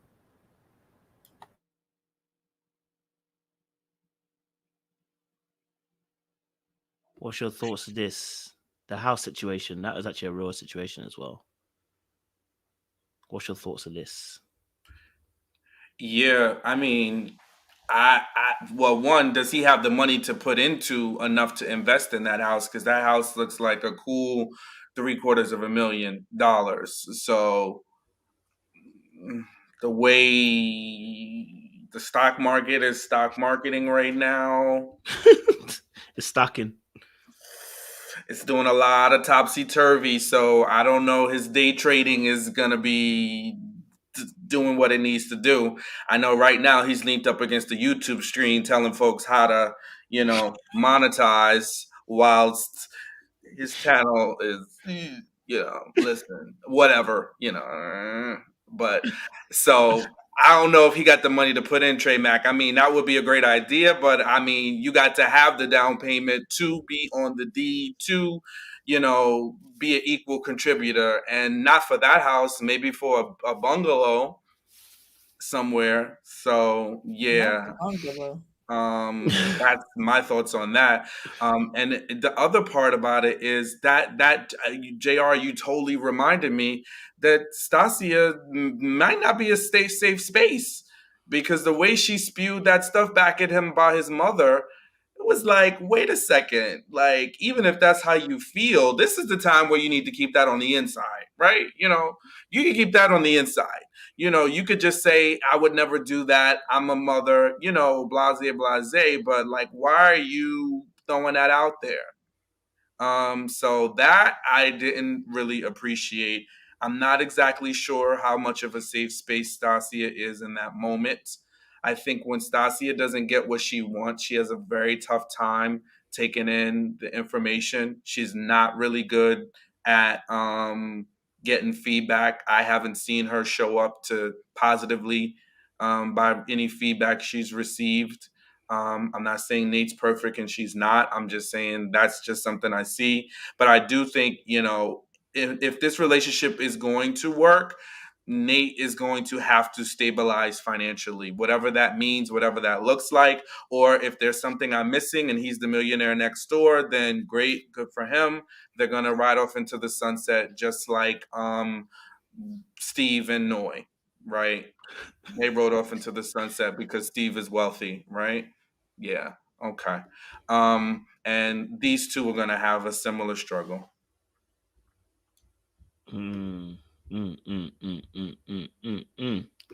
Hey, I'm hearing you, and I'm not even mad at Stacia either with this situation, because it is a tricky situation financially, because they are on a different tax bracket. I know he said 250,000. I don't know how true that is, but he's on 250. He said he was 250,000. She on what, half a mil? She was talking about or something like that, almost close to half a mil. It's a big jump. And I ain't even mad at it. I understand she did a prenup and he was respectful of that. The house situation. If you really are on the 500K and the 250K, unless she plowed all her I don't want to say stakes, but equity into that house, they could have bought another little house together. If he really is making that kind of money, he could have put more of a stake into it if he wanted to, and she put less money into it, and then they had a separate house together, which is probably a bit smaller. He can feel comfortable. You know what I mean? Like, if something to kind of compromise on that, or at least get the ball rolling on that aspect. Have a deadline and say, hey, look, do you know what? Look, maybe if it's too much now, 2 years time, we want to buy another house. We want that house to be our house or whatever, and then boom. Do you know what I mean? Something to make them, so they can both feel comfortable in that arena. Doesn't have to be straight away, because sometimes it can't be done straight away financially. So yeah, I don't know. I mean, it's not an easy situation to be in, and so I'm not blaming her. I'm not blaming her alone in that situation when it comes to the money situation. It is difficult. Someone said he can pay a couple mortgage payments. Does that affect the prenup though, in terms of the household? Does that affect the household though, in terms of like after the prenup? Because if he started making payments, if he makes a certain amount of payments, is he not going to be even with the prenup? Would he not at some point be entitled, because he's been living there and contributing towards the particular property? I don't know if that would make sense. I don't know. I'm not well versed. I know C-Way, you might know. I don't I know. think we would just have to see what's in that prenup. Oh, okay. I think if it was no prenup, then yeah. Even if she bought it before and then he starts co-mingling and doing a whole bunch of bull crap, yeah. But the prenup, you know, people be putting these prenups where they make it pretty ironclad. So I don't know. I do think in a perfect world they would get a different house, something together. But realistically, if she just poured all her money into this new house, I mean, that may not be feasible. So then it's kind of weird because I know she's not going to put a man that ain't paid for that house on that deed. Of course. So it's kind of like, what you supposed to do? You really darn if you do, darn if you don't. I really, you know. I think Nate should emotionally manipulate her so that he can get on the deeds, just like Lindy tried to do with the medical insurance. But hey ho. Lindy was cool and we didn't condone that. I know you didn't. I'm just being petty. Thank you. It's My cold. Is that cold? You know, whenever Kojo gets that blanket, he's gonna wrap himself. He looks adorable. I can't take him seriously. Listen, Stacia ain't paying my bills. Stacia is not paying my bills, guys. Okay, the heat energy crisis is real, and I'm not playing with it. Okay, so I'm gonna save my coins. All right. Don't y'all just want to give him a hug when he get that little blankie out? Like, I don't know. Look, as shaky as these Mafs marriages are, they shouldn't be buying nothing. They should be getting a rental property with a 6-month lease at best, because these Mafs marriages be falling apart before we know it. They coming out with their joint statements. So I don't know. They say you looking like the wise man. That's fit me. So yeah, me. I don't think they should be picking out furniture or place settings. I think they just need to sit still and figure out if they gonna work. Forget about managing a whole house together, which can cause a major. Real couples, listen, I did a renovation, in my house with my wife, and that causes so much stress trying to do a renovation in your home. So definitely, I couldn't imagine coming into it where one was one person's and then I'm coming in trying to like tiptoe around. Yeah, nah. Sit back, let's get a little apartment and let's see if we can make this work together. I hear you on that still. Do they have Halloween in England? Yeah, we Yes, do Halloween. Yeah. Is it the same date as ours? Yeah, it is. So. It is 31st of October. Yeah. Okay, sorry. But you guys celebrate it a lot bigger, more. Innit? Yeah, a lot more than y'all don't dress up. They do, but it's not as. I would say if there's parties, or things like that, then yes. Look, these little nigglets can't come to my door. Yeah, little trick-or-treaters. Trick or treat. But what you tend to see where I live is a lot of houses being decorated in Halloween theme.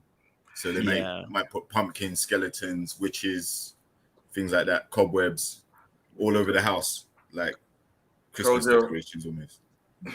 You should hand them those little Bibles when they come to your door. Those little tiny Bibles. And here you go. And here you go. Jesus. In Jesus' name. That's it. Giving out little black books for Halloween. I need one more outfit idea. Sing, pray, love. I'm gonna be Hooters girl for one outfit. I don't know the other one though. Seaway? Yeah. No. I need something warm though. I need something warm. Exactly. So what is Hooters got to do with that? Hooters is not warm. My Hooters outfit ain't gonna be warm, so the other one needs to be warm. I need you. And I was already lazy. Wife. I wore a skeleton onesie last year because I was lazy as crap. So this year I'm like, no, I gotta do a little better. You put on a Pikachu onesie this time. Oh, that would be cute. Pikachu would actually be really cute. Exactly. I haven't seen that though. Exactly. Then you get Mark to be Ash Ketchum. Good to go. Let me find. I wanted to be a Dunkin' Donuts cup, and I couldn't find one. I'm like, dig. I really wanted to be a Dunkin' cup. You walk around like this. On your Dunkin' Donut suit. Trick or treat. Like, God, aren't you old enough to be? I said trick or treat. But anyway, sorry, I got distracted. No, I'm just gonna get a push-up bra. I'm gonna get a push-up bra. They don't need a no date. They don't need a no date. I was asked. Well, that was Sing Pray Love trying to talk about how she gonna pull off the Hooters costume. She gonna. I don't know how we turned down a path down paganism, but all right. You gonna be right there with Brittany talking about that path. tantric sex. I definitely. And Halloween is the day after my birthday, but I'm no. Oh, your birthday is coming up. I was trying to make sure I didn't miss it. Yes, It's we shouldn't miss coming up. it. It's Sunday. Sean gonna We be shouldn't miss it. 65. Okay, Yeah, you're sure. done. Good night. That whatever kicked you off this live. Cap. Exactly.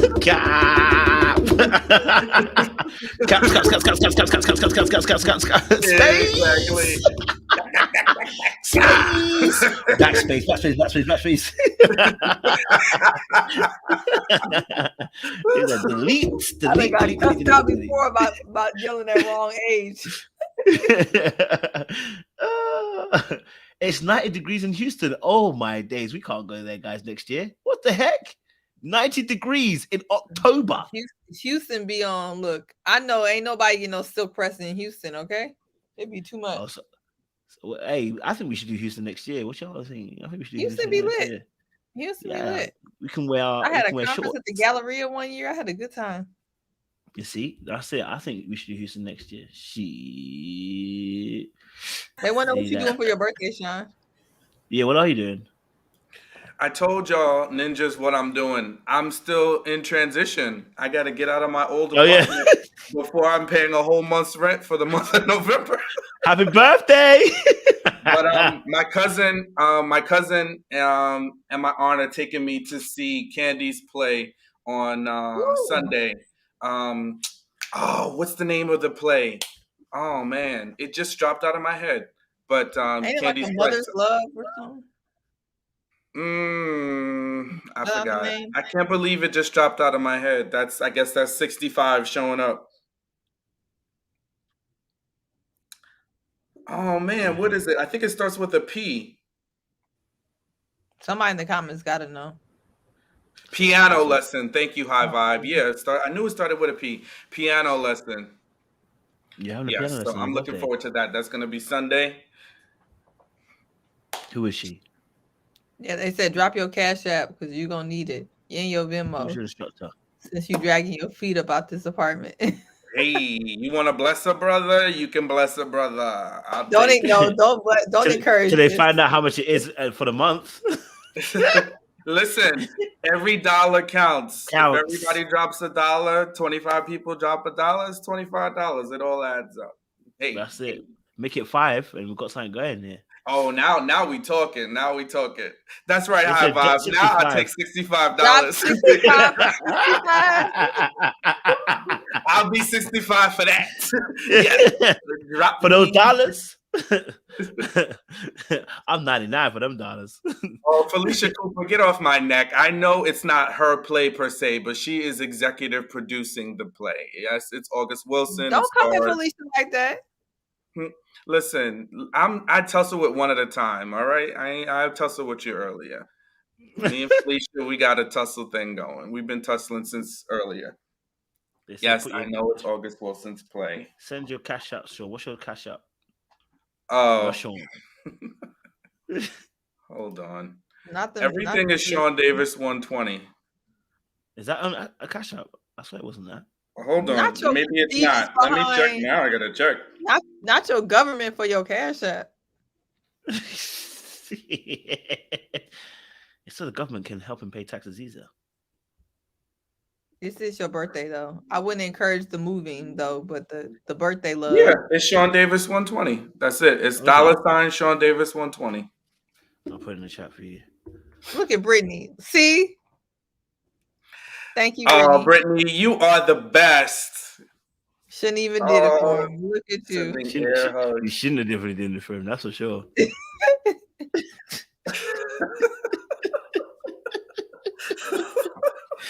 Prophesy on this. Yes.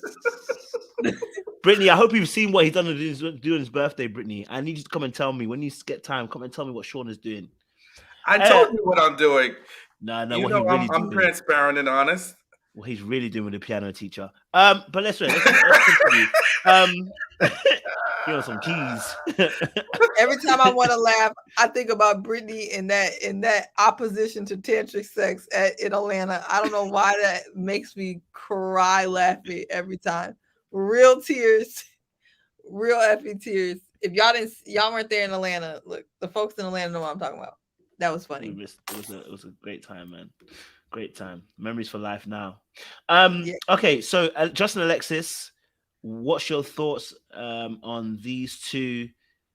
You know, do you know what it is though? I haven't seen Justin cry for a few episodes. You know, honestly, he's over it. He's over it. What he gonna cry for?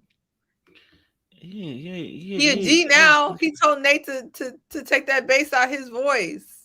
He said, "I ain't crying no more. I graduated." But what's your thoughts on Justin and Alexis? Like, you know, obviously she decided to turn around 24 hours, you know, and changed it. What's your thoughts to this then? That was expected. I mean, Justin's a whole goofy for his shenanigans, for putting his dog up as tribute for this foolishness, for saying yes when it was very, very much so clear that Alexis was not really into it at all. He needs to, I don't know. I'm glad that Alexis came to her senses and reneged when she did. I mean, that yes was kind of silly, but she literally looked like a hostage at the yes ceremony, at the yes whatever. Like, she looked in distress. She looked in pain to say yes, you know, and that's not the way you're supposed to say yes to somebody. So I'm glad, even though she didn't do it in a very kind way, I'm glad she circled around and said that she wanted to divorce him, because you shouldn't be saying you want to stay married to somebody under duress. I mean, she just looked like a hostage. So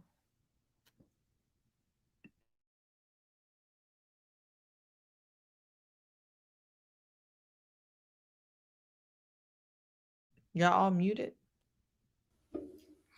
Well, I had my derailed rant.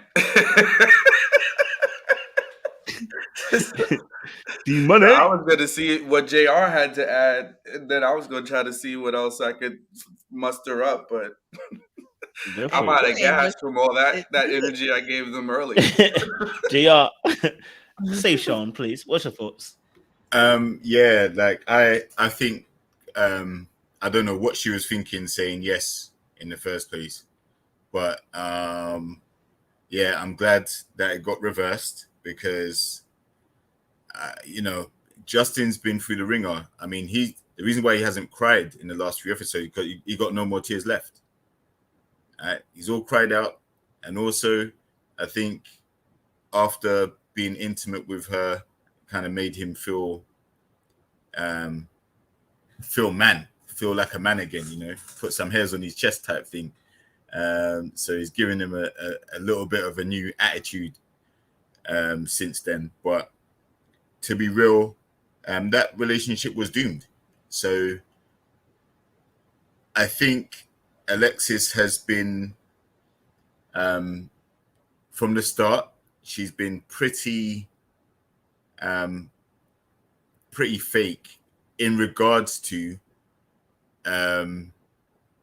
like how she really felt about him. Like, she was throwing him under the bus. She was putting it out there that she's not attracted to him, but at the same time, she was kind of luring him in sometimes, you know, calling him baby and trying to, you know, kind of verbally mollycoddle him a lot of the time. And I don't know if she was actually being condescending or being real with it, but she wasn't feeling him from the start. So I'm glad she kind of reversed that decision and said she's not going to go forward with it. He looked hurt, but I think he'll have to take this experience and move forward. Hopefully, find someone else. But I don't know how easy that's going to be for him. But he definitely needs to work on himself first before he gets into another relationship. Anyway, he's got too many deep-seated things wrong to just go straight into another relationship. He needs time to heal, sit on the bench, like he's probably used to doing when he tried out for basketball or whatever. He, didn't actually make it with all that height that he's got. So yeah, sit on the bench. You're used to it, buddy. Heal, recover at some point once you've overcome your issues. But Alexis is not the one for you, so don't be too sad.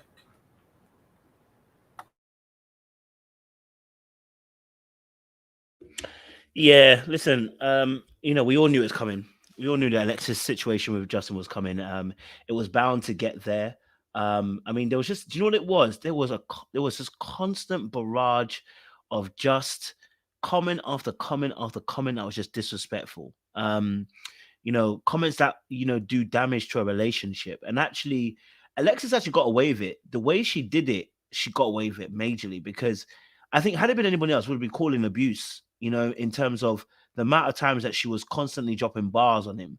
But she has a way of doing it in a way that makes it not so much offensive to us who are watching, in that sense of calling it abuse. But she kept on pointing out critiques about him. Whilst I also do agree, though, some of those critiques, I think the reason why is because some of those critiques were really real. Let's be honest. She's brutally honest. She's brutally honest, and I think that's why she gets away with it, because the reality is, it is the truth. Okay, it is the truth. And I wanted to say this again, everybody as well. Remember, I told y'all the very first episode when she said, when he high-fived her, she said, don't do that to me. I said to you, it's the beginning of the end. If somebody has the courage and the balls to tell you on the very first day this kind of information, they are going to run your head atop in the whole relationship. You know what I'm saying? Most people at least wait for a little period of time to cool down before they start saying some real stuff. But that person from the very jump said that. I said it's going to be a problem. So she was happy to try and emasculate him. And in fact, that's a lesson he's going to have to learn, Justin. He's going to have to learn how to better hold boundaries. And listen, I don't care. You want to cry, okay? Listen, but choose your moments. It's not every day cry. You know what I mean? He was crying so much. I'm getting annoyed. I can only imagine what Alexis was doing. This is why I have sympathy for Alexis too, because part of it, of course, I don't like her behavior, just like I didn't like Lindy's. But I do see also her a point where Justin needed to grow up, mature emotionally, deal with whatever deep lining issues are. Crying is not an issue, but you crying that much is. Something's wrong. You know what I mean? You crying that much, I'm questioning there's something wrong. So yeah, it is.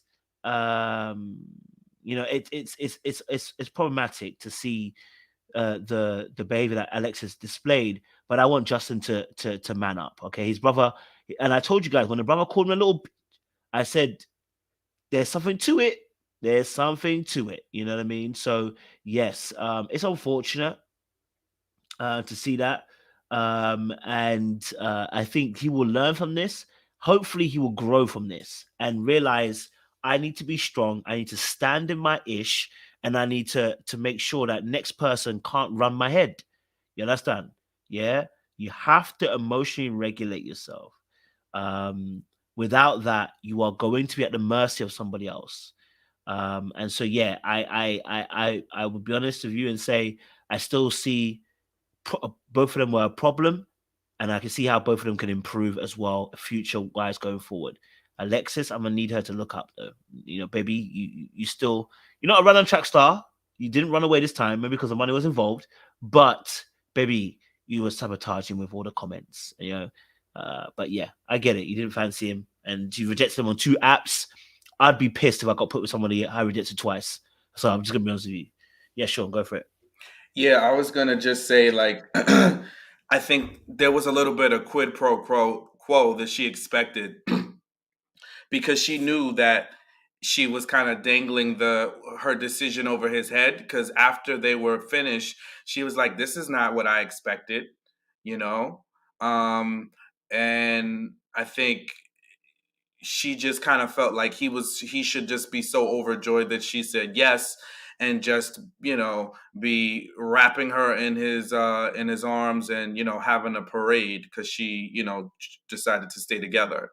But again, I think this was an example of how, you can self-sabotage, and this is what Justin did. He just self-sabotaged it, and he made his worst nightmare become true, and then his feelings were really hurt at the end.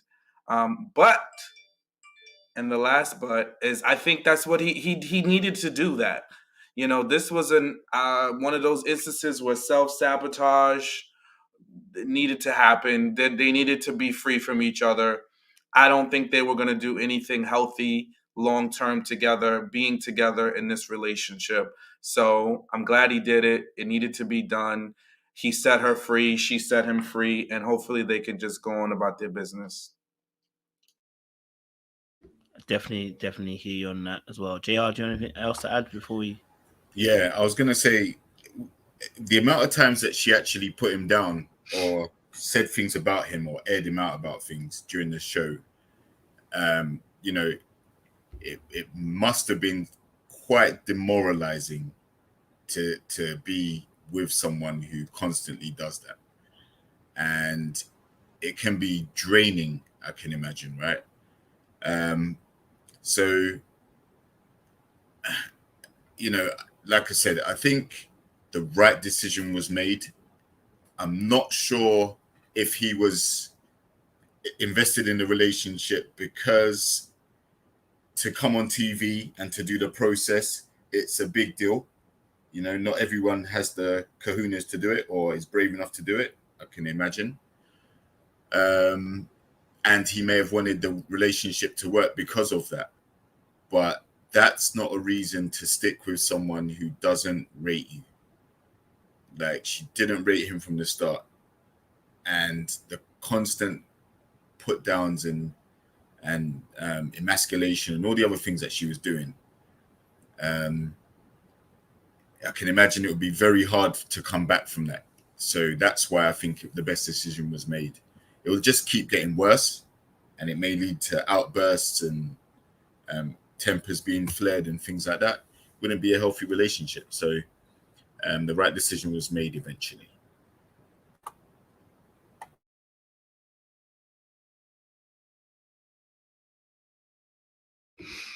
I hear that. Thank you very much, JR. I appreciate it.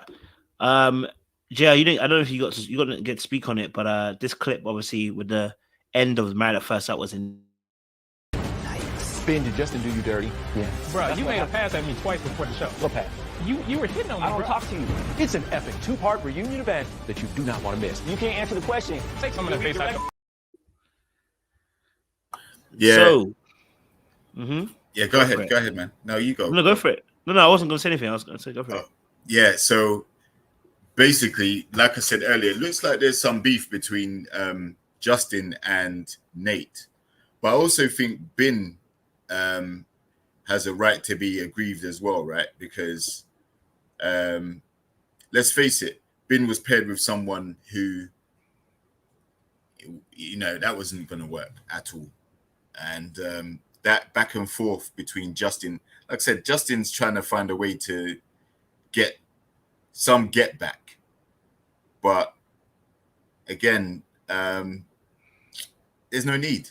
Like, your relationship didn't work. I understand that it may be a problem and maybe upsetting for him, but trying to pick fights, I don't think he's about that life, to be honest. Yeah, I think it's just overproduced. Nate definitely does not like Justin, though. I've seen that for quite a few weeks now. So if Nate gets the opportunity to have a fight with him, I'm sure Nate would jump at the chance.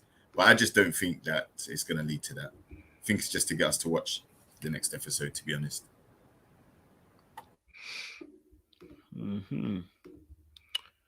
Yep. Someone said run that clip back. He definitely was saying he was hitting on him. That's the madness about it. You know what I mean? Listen, it was... Bro, like someone said earlier, though, bro, if he was really being hit on, right, he wouldn't keep it to himself. Like, he would have told Alexis at least, and then Alexis would have aired it out to the group or aired out whoever it was, or, it wouldn't have stayed a secret. That would have been a running theme on the show. And I'm sure production, if they caught wind of anything like that, production would try to push that narrative more as well. They wouldn't just leave it to the end. So I agree that. yeah, I agree I don't that. think that's genuine. We'll play it one more time. Ben, did Justin do you dirty? Yeah. Bro, you made a pass at me twice before the show. What pass? You were hitting on me, I don't bro. talk to you. It's an epic two-part reunion event that you do not want to miss. You can't answer the question. Take some of that face out. Yeah, I mean, he might. Again, I think it's almost like saying "you gay." I think that's what he's trying. I think that's what he's trying to get at. You know, like that joke where you say "you gay, bro." You know, I want to say that. Go for it, Ziwe. You know, that's not a normal. Let me put my camera back on. That's not a regular response when someone said you made a pass at me. Your response is, "I don't even talk to you." I hope that's just editing, but that's not a regular response. Like Kojo, if Sean, I'm not even gonna give y'all this example. I'm gonna take y'all out of it. If two men, if one man says to another man, "You made a pass at me," his response is not going to be, "And I don't even talk to you." I'm gonna be like, I'm gonna wait till I see it. I'm gonna wait till I see it. But if that really went like that, that's not a regular response. Listen, Justin doesn't know what a pass looks like. All right? He couldn't tell you what a pass looks like because, you know, he's with a girl that swiped left on him twice and she swiped left in real life as well. That's the reality. Not and swipe left in real life. Yeah, exactly. And she was trying to let him know that she wasn't necessarily attracted to him, and he still kept pursuing it. So Justin doesn't even know what he's looking at, even when it's right in front of his face. Whew, Chile. Sean, what's your thoughts? Yeah, I just don't buy it, but I need to see the full clip. I just need to see the full clip. It don't make sense to me. Yeah, don't. In all the different ways, it doesn't make sense to me. But again, things happen, stranger things have happened, but I don't buy it. I really don't. I remember, wasn't Justin the one asking to be in the swing, the sex swing that Stacia and Nate were, previewing? So I don't know. Maybe he wished it happened. I'm not sure. I do think, could it be true? Yes. Anything can happen. But I think in this space, especially now in 2022, the minute anybody gets called gay, you have to be so careful with how you respond because you're going to be called something, you know? You're going to be called homophobic or da-da-da-da-da-da-da. So I know that Nate was probably choosing his words well in the response, especially knowing you're on a national show, an international show at best. Now, if it's true, that's going to be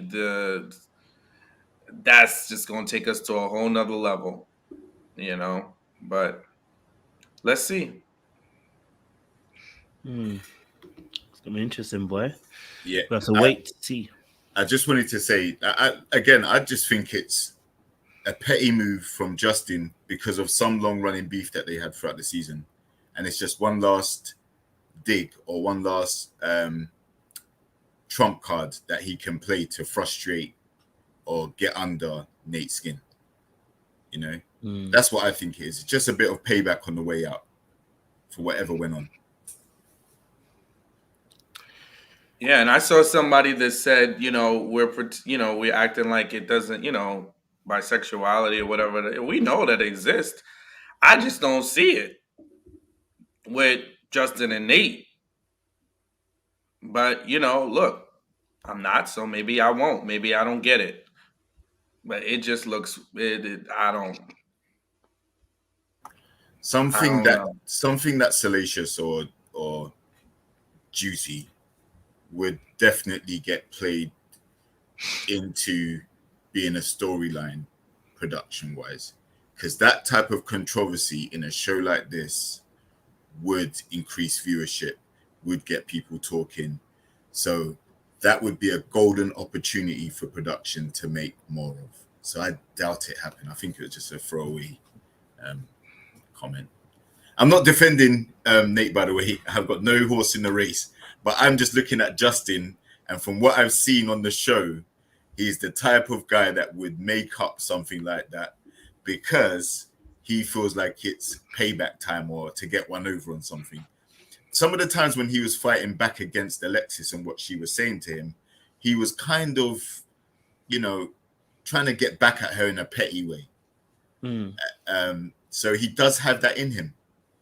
And if he's got a guy that's beefing with him, then I think he'll throw that type of shade.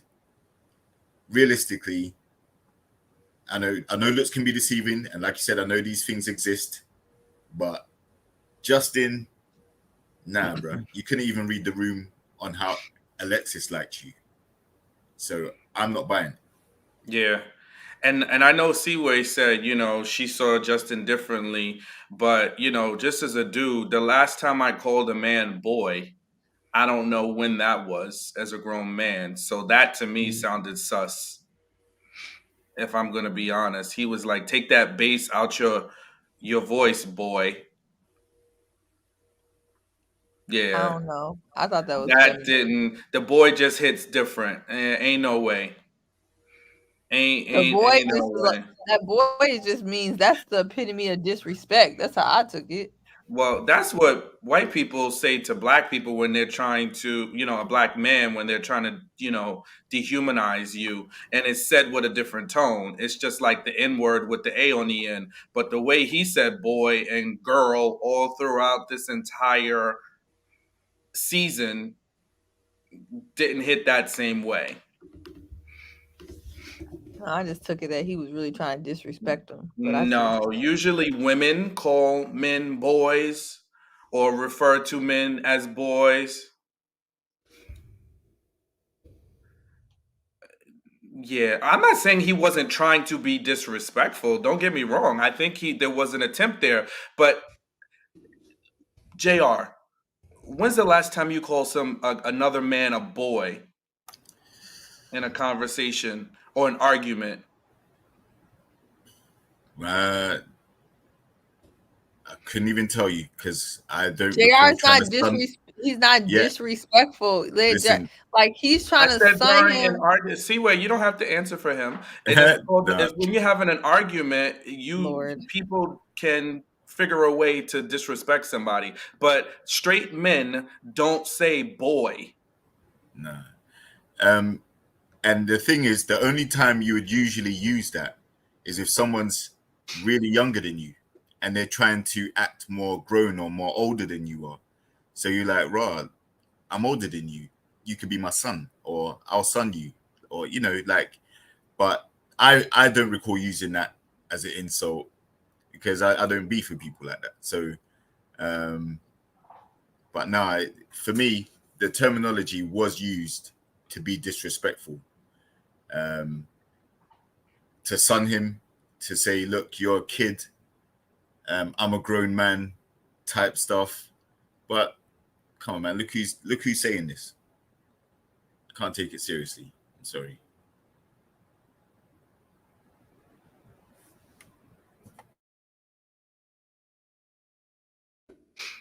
I hear you. Hey, I think it can be either way. Seaway's your way or your way. You know what I mean? It can be either way. So, yeah, man. It's a lot right now. All right, cool. We reached the end. It's been a good convo. Listen, it's been intense. Hey, Sean, do what you do best, baby. Deacon Sean, do what you do best. I don't even know how to benedict this. Well, it's mad. I don't even know how to benedict this. Trust me, bro. We're gonna try. All right, so listen, we'll start maybe we'll start with the easiest first, right? Lindsay and Miguel, we wish you well. However, we must also be honest in our relationships. We must be honest about dialogue. We must be able to provide feedback in our relationship. It must be both ways. We cannot use our tears as weapons. We must be able to hear what the other person is saying, even if it's not something that tickles our ears. And I think that is what this couple needs to do. And listen, let's not mask toxic traits as who I am. If there's something that you're doing, if there's a way that you act that offends, that hurts, that harms the people that you are in relationship with, it can go. It is not part of who you are. Okay. Moving along to Lindsay and Mitch. That's right. Somebody said it. Free yourself, Kristen, please. Free yourself. Please free yourself from Mitch. Be free. Be free to be with somebody that wants you for you, that sees the value in you, that loves you for who you are, and really wants to be with you and build a long-term relationship. Mitch, find yourself. I don't know if you'll find another, nor should you have to be with someone you don't want. But please, whomever you're with next, don't torture them. Don't torture them. Don't mitch them to death. Please have compassion, have love in your relationships. Give people grace. Don't expect people to be you, right? They are themselves. Give them the space and the freedom to be themselves in relationships. A little side note for Morgan and Ben, we're so glad to see you free from each other. Hopefully Ben is better and learns to speak up, learns to not fall in the shadows and be overshadowed. And hopefully Morgan knows how to love. She needs to be taught how to love. Then we have Alexis and Justin. Listen, another couple that freed themselves. Listen, somebody said in the chat, a win is a win. So I'm just glad they're gone from each other. I'm glad they're gone from, our screens. Now we have to uncover the pass gate to see if there was truly a pass. Let's see what it is. Let's see how it goes. I think Justin's putting 10 on 2, but let's see what the story is. Nate and Stacia. Significant imbalances, especially financially, tipped in the man's favor where you're at a deficit, bro. You're going to need multiple streams of income. It's going to be hard for you to have a say in this marriage because you just, you're lacking. So let's see where it goes. Hopefully they can make their love last. And back to you, Coach. Yeah, thank you very much, Deacon Sean, as always, with a round sound summary as well. Listen, it's been a good conversation. We've enjoyed, we've tussled a little bit, we've had different points of views, but we've come back to the end point, which is we've come to the end of this conversation where we are, seeing different perspective, learning, growing, and developing. This is what we love to have. Listen, you want to be part of this great community, you can do. You guys asked me for it. I've put it out there for you guys. All right. So if you want to be a part of it, we have a Discord, which is done through Patreon. Listen, I always tell you guys, it ain't free. But you know what? At least you guys can be part of a community that you guys can talk about your favorite TV shows, talk about your favorite have discussions with other people, network, get to know people. This is what we're going to build for you guys, all right? So hopefully by next year, we're going to have a massive community of people that are just involved, talking, having jokes. You guys have this stuff on the lives. I want you guys to have this separate from the lives as well. So you can have these kind of conversations online, but offline. You know what I mean? So listen, if you're about it, make sure you jump on our Patreon, get involved with a Discord, and jump around in these conversations. Well, listen, we had a fantastic time the other night talking about Love is Blind. We're still catching up about Love is Blind. We're catching some mad jokes. Love is Blind is crazy. Listen, by the way, Raven is crazy. Okay, Raven's crazy for me. Okay, just a tad, not too much. But yeah, listen, we would love to see you guys there. So if you're looking for that community, looking for having those extended conversations, after dark talks, TV shows, you want to discuss how you feel about them, then listen, jump aboard the Patreon, get involved with the Discord. We want to see you guys as well. Okay. All right. It's been amazing. It's been fun.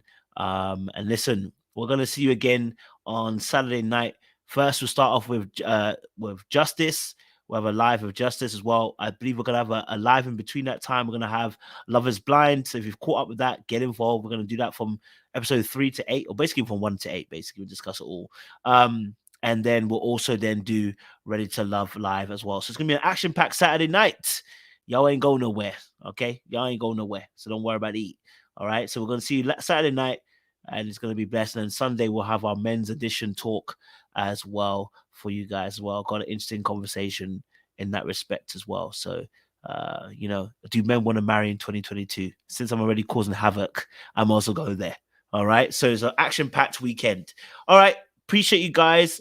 Stay locked, stay loaded, and we'll see you again very, very soon. It's appreciated. All right. No Halloween parties, yeah? Yeah. That's not my kind of thing. Okay. See me after the 31st. Appreciate you guys. Stay locked, stay loaded. We'll see you again very, very soon. See ya.